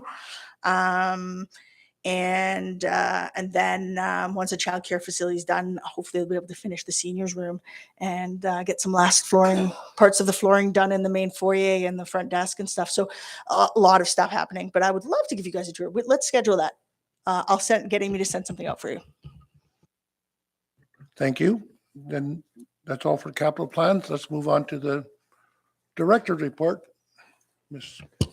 I would like to hand that over to Mr. Grenier, the Director of Municipal Services. Mayor, Council. So I didn't put anything about that walkway for the water truck in there, but that we're at least two to 3 weeks away as there's still frost in the ground. There won't be any digs happening. Hence the way that tenders are put out for those digs. Close the 20th. Work should start a week to 2 weeks after that. So I'll start with my public works department. And of course, this comes up to it. We were doing a lot of snow removal in key areas to help the spring melt. Spring melt was the key thing over the last month. The culverts were opened with hot seas to assist the water flowing. The ditching and the culvert work really showed off this year, I believe, that without really any signs or any places with severe flooding or roads of that. We also had our vacuum trucks out pumping areas with no drainage, as well as some areas of concern where, again, upgrades every year happen. Every year it seems to get better. They also assisted with the demolition and removal of an unsightly lands and building, which was a first for that department. And the first for myself, even with all my years of the town. And I believe it was quite successful. We also utilized our facility maintenance crew to help them with that. And I think in the end, it was a very clean job and it went very well, as well as we could have hoped. I'll move into Waterworks now, where confined spaces training has been completed by the entire department. We also have their department's training plans for the rest of this year in place, so they can plan their holidays, annual leave, whatever around that. They also had finished their math courses, introductory as well as advanced. The water plant switched to ponds, so we're not quite on summer operations, but we are on ponds. And I had talked to the supervisor of Waterworks saying that we're in a better place, even with this snow that came, than we normally are. The water valves around the town, with the work that happened last year, you might have noticed there's been settling or sinking, looks like sinkholes. I believe it's due to improper compaction, but we've been filling that and checking to make sure that there's no sounds and no water leaking underneath. Moving on to facilities now. The arena, the ice surface has been cleared, paint has been removed, it's ready for summer activities. We already have some activities happening there. I think lacrosse was in there tonight. Yeah, and then the problems with the garbage pickup has been resolved in the short term, but there is always that human aspect to it, as well as other operational requirements that have been very, very difficult to navigate. So as we go forward, maybe we can look into other avenues of how we can resolve this in a more permanent fashion. And then they've also started their safety training as well as their confined space. I believe they're halfway through their department with that. And that concludes my report. Thank you. Thank you for that good report. Any questions? Mayor Daniels? Yeah, just on that water intake there, the catwalk. I know it came out and it didn't have a cover on it. I wanted to put a cover on it. What I was looking at was steel tubing and then your fencing around it. It's from where you're taking off from the catwalk walking into the building. I wanted that structure covered. The reason for that is a 20-foot drop down there thing. thank the Lord it never happened in the past. But should a kid ever fall off that thing, he's falling right on boulders. So we need to take precaution there. So just wondering if that entered the schematics. Ms. White? Thank you. That was one of the areas we asked the engineering people to address to ensure that we had a proper safety system around that catwalk, as well as fencing the whole facility, and the best ways to do that, whether that be at the top of the road, which the director thinks is probably the most realistic place. And then, having a proper, like, I think it's too low for me, and I'm not very tall. So, that's definitely part of the engineering plan. Yeah, okay, Mayor thanks. Mayor Daniels? Okay, thanks with that. The other problem is, I'm not sure when this work is supposed to start there. The other problem that should have been addressed is that slopage road. In the summertime, it's kind of good. We went there in the winter time, and that's a little bit too dangerous, especially for our staff that's going down there. And then you're also taking the load. If you're taking the loader down, that's a pretty scary thing. So we need to have some discussion around that slopage of that road, to bring it down a little more. It's just too dangerous. Ms. White? Again, that's something we would discuss with the engineering and determine what would be required of that. We ensure that all of our staff have the necessary equipment to stay as safe as possible, including 4x4 vehicles, to support safe traverse of all of our roads in the winter season. But I mean, that is a steep road. Any other questions? Yeah, it just Mayor- as we're Okay. going forward, I'd like to deal with one topic, knock it right off. Let's go to the next. I don't like that Raggedy Ann patchwork. We're there. Let's do it, finish it, and let's move on. So that's all I'm saying. Thanks. Thank you. Councillor Ferguson? Thank you. I just wanted to thank the Director of Municipal Services for your guys' work this summer. Yeah, okay. For your guys' work. I was noticed this summer. I walk lots, and I definitely saw your guys out there making it safe for us on the sidewalks and the ditches and the puddles not being there. It was definitely noticed, and it was really good if you guys is getting all your confined space training. That's really good, and following up with that, with keeping your employees safe. So just want to say thank you. It was a good job. Any other questions for the director? Well, we got him on hot seat. Deputy Mayor Herron, please. Yeah, thanks, Director, for the good work you guys did this winter. I probably know the answer, but I got to ask anyway. I'm sure you have a plan in place for the kids' parks all throughout there and get some grass in those areas. Is that your responsibility? Sorry, which playground are you? All of them? All of them. The one at Caribou Trailer Court is Yeah. So fairly submerged around the swings and stuff like that, and that's something we'll be looking at as the weather changes and dries up. yeah, Thank so I've you. already been working with Supervisor of Public Works, and we're developing to put a swale in that ground. It has to be so slight that you don't cause risk or hazard to the children that play there, but also can provide drainage. There's also, with the paving, we're looking at installing a culvert at the end, at the corner of, Field Street and Caribou, where it meets off, so we can cause drainage to happen into that wooded area, and that would help that playground and actually that whole area drain properly to save our road. Ms. White? And I think too, the question about playground maintenance, one of the things that has to happen at the beginning of the season is all the sand around the playgrounds has to be tilled to ensure that it's softened up and not concrete, as well as the Director of Municipal Services and I had at the end of last season, because we were quite late in getting those playgrounds installed, talked about landscaping in those areas. So we need to seed, we need to put some black dirt down and seed all of the playgrounds that have had work, and almost all of them have had work in the last 3 years. So that's something you'll see as we move forward, as well as you may notice that there's more picnic tables and stuff out in the playgrounds that didn't previously have them as well, because we're trying to make them more welcoming. Thank you. Councillor Tucky. Thank you, Mr. Chair. Maybe this might be addressed in the briefing note regarding the paving project, but I've been driving around town and some of our roads are a real mess right now. And the road out to the airport, there's potholes developing, and actually seen some guy drive his vehicle halfway off the road to avoid one, which is getting quite big.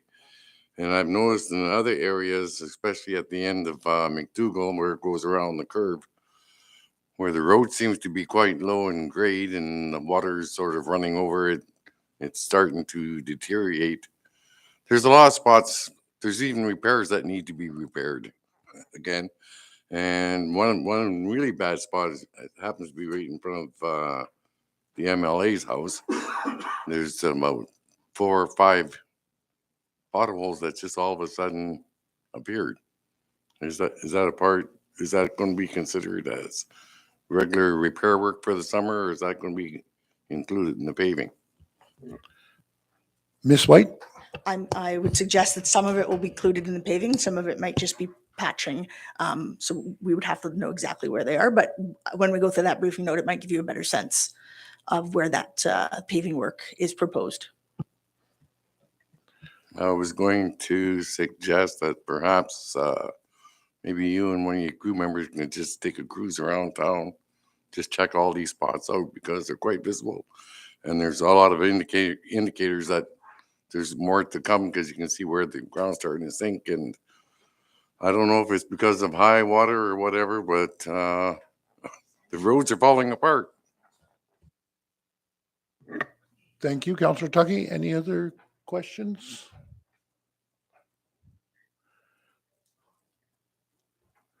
Seeing none, we'll move on then. Thank you, Director of Municipal Services. Okay, Protective Services Report. Ms. White? Thank you. So you will see on your report during meeting and training, we've had an EMR course that was run by one of our local trainers. MACA is changing how they are offering our training to our protective services, in that I can't even explain it. It's so complicated. They're going to give us contribution agreements, but it might not be as much as we normally get, because not everybody gets training. And anyways, School of Community Government, some complications there. But we do have somebody internally who is qualified to run the EMR course. So we're lucky that way. Other communities usually rely on MACA to organize those courses and to bring in a trainer, which is what we've relied on in the past. And now MACA won't be doing that. So we're in a very good situation that we have somebody internally who can offer the course. So we've had a number of training sessions for our fire and ambulance team. We had some ambulance calls, a rubbish fire, a chimney fire, a motor vehicle accident on Highway 5, regular false alarms. In regards to volunteer ambulance report, a little bit of a less busy month, only 24 calls, so not quite a call a day for our volunteer service, as opposed to last month, which was 44 calls. But they continue to be relatively busy for volunteer service. I do keep regular touch with the director of this department to ensure that we're giving them the support that they need, and ensuring that they're able to cover their calls, and everybody feels feels appreciated and supported, and if they require any other resources from us to make those available. But again, our medevac flight support, 14 medevacs. I just want to that's like a mic drop right there. Thank you. Any questions? Oh, bylaws. Okay, sorry. Some unsightly lands work, some traffic work, animal control. So very active out there in our sort of main bylaws happening. Good, I think good, a good number of interactions with the community. You will be seeing more unsightly lands notifications going out. I think at some point we'll probably then be getting some appeals to those unsightly lands, and we may want to have some sort of planned day where people come and have their appeals heard. If we sent out 150 friendly notices last fall, and now people will be getting their 30-day remediation notice. And so they'll have the opportunity to appeal within the first 14 days. And then council will have to hear those appeals. And I don't think we're sending out 150 of them, but if we're sending out 75 of them, I anticipate half of those people will probably want to appeal. So there'll be quite a need for council to put some time aside to hear those appeals.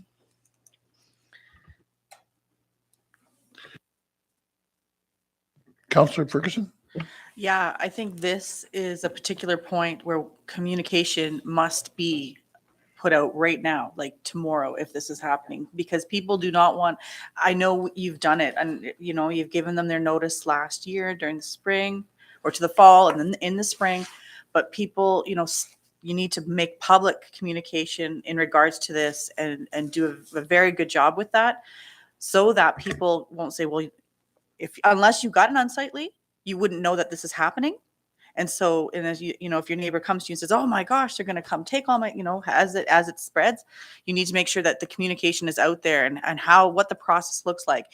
We've sent this letter, make it very public how we've done this, come to this decision before remediation occurs, so that folks understand, oh, there was several steps in place. This just didn't come out of nowhere. This is what's happened. And this is why we're here now. And that's what we're doing. Ms. White? So we did put a PSA out, and we did time this specifically around the same time as spring cleanup, and join that information together that unsightly properties will be enforced, spring cleanup. This is an opportunity, tipping fees and those sorts of, and we will continue to do that as we move forward, because anyone who's interested can come in and participate in the appeal process. So if you have a neighbor who really thinks your house property is unsightly and you've appealed it, then that neighbor can come in and give their information as well. Council make a decision. So yeah, there'll be some more PSAs going out. Councillor McDonald? Thank you, Mr. Chair. Just a couple of questions. So it's my understanding that in the fall, the first 150, as you described, letters were handed out, but I'm also under the impression that not everyone that was recently given an unsightly notification was given a letter in the fall. As I understand it, there was some multiple people delivering the original letter, and so not everyone may have received the actual letter. So I guess my follow-up question would be, so you said that not all 150 people will be getting the notification. How do you determine who is and who isn't getting the unsightly notification at this time, and why would it not apply to all 150 people that received the original letter? Thank you. Ms. White? Some people remediated their property after that friendly reminder. So those people who no longer fall within the unsightly definition of unsightly lands won't be getting any more notification because some people took the opportunity in the fall during fall cleanup to remediate their properties. So the bylaw officer and the lands and development officer are going around the community or have gone around the community to look at those properties and that were originally served and determine whether or not they've been remediated or not. Haven't. Those who have not will be getting a notice. Well, that's great news. Thank you. I was unaware. Any other questions? Councillor Bolio? Yeah, with the landfill delivery and stuff of people's unsightly yards and stuff, what do we do with some of the yards that had the unsightly notices and stuff delivered to them? But this was a fall cleanup and a spring cleanup. I noticed area and certain areas stuff that had their spring cleanup and stuff have no vehicle to take this stuff to the landfill. And I know one specific area in particular that had the same spring cleanup for 2 years now, sitting at the end of their driveway, and it's still there this year. Ms. White?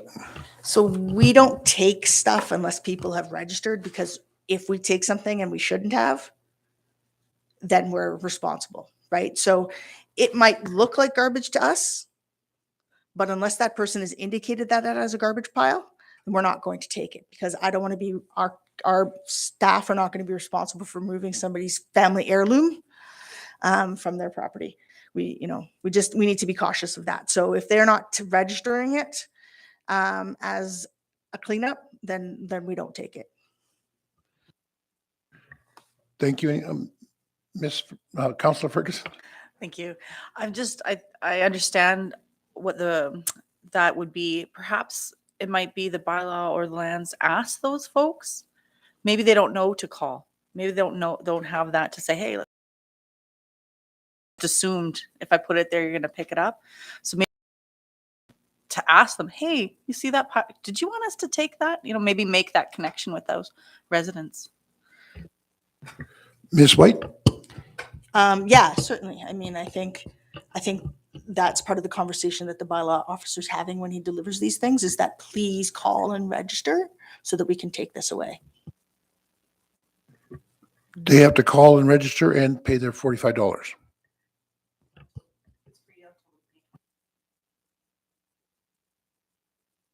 For the town to pick it up too? Oh, okay. Any other questions? Mayor Daniels? Yes, I agree with Councillor Ferguson. But I just want to push it a little bit further. Is in some of those cases, those people are never going to come in here to fill out an application. Okay, so what I'm suggesting is if bylaw is going to go to their units, then perhaps they could have the application, they could just sign it and we'll fill it out. And then get rid of them. Like Councillor Bolio has stated, there's some debris that has sat outside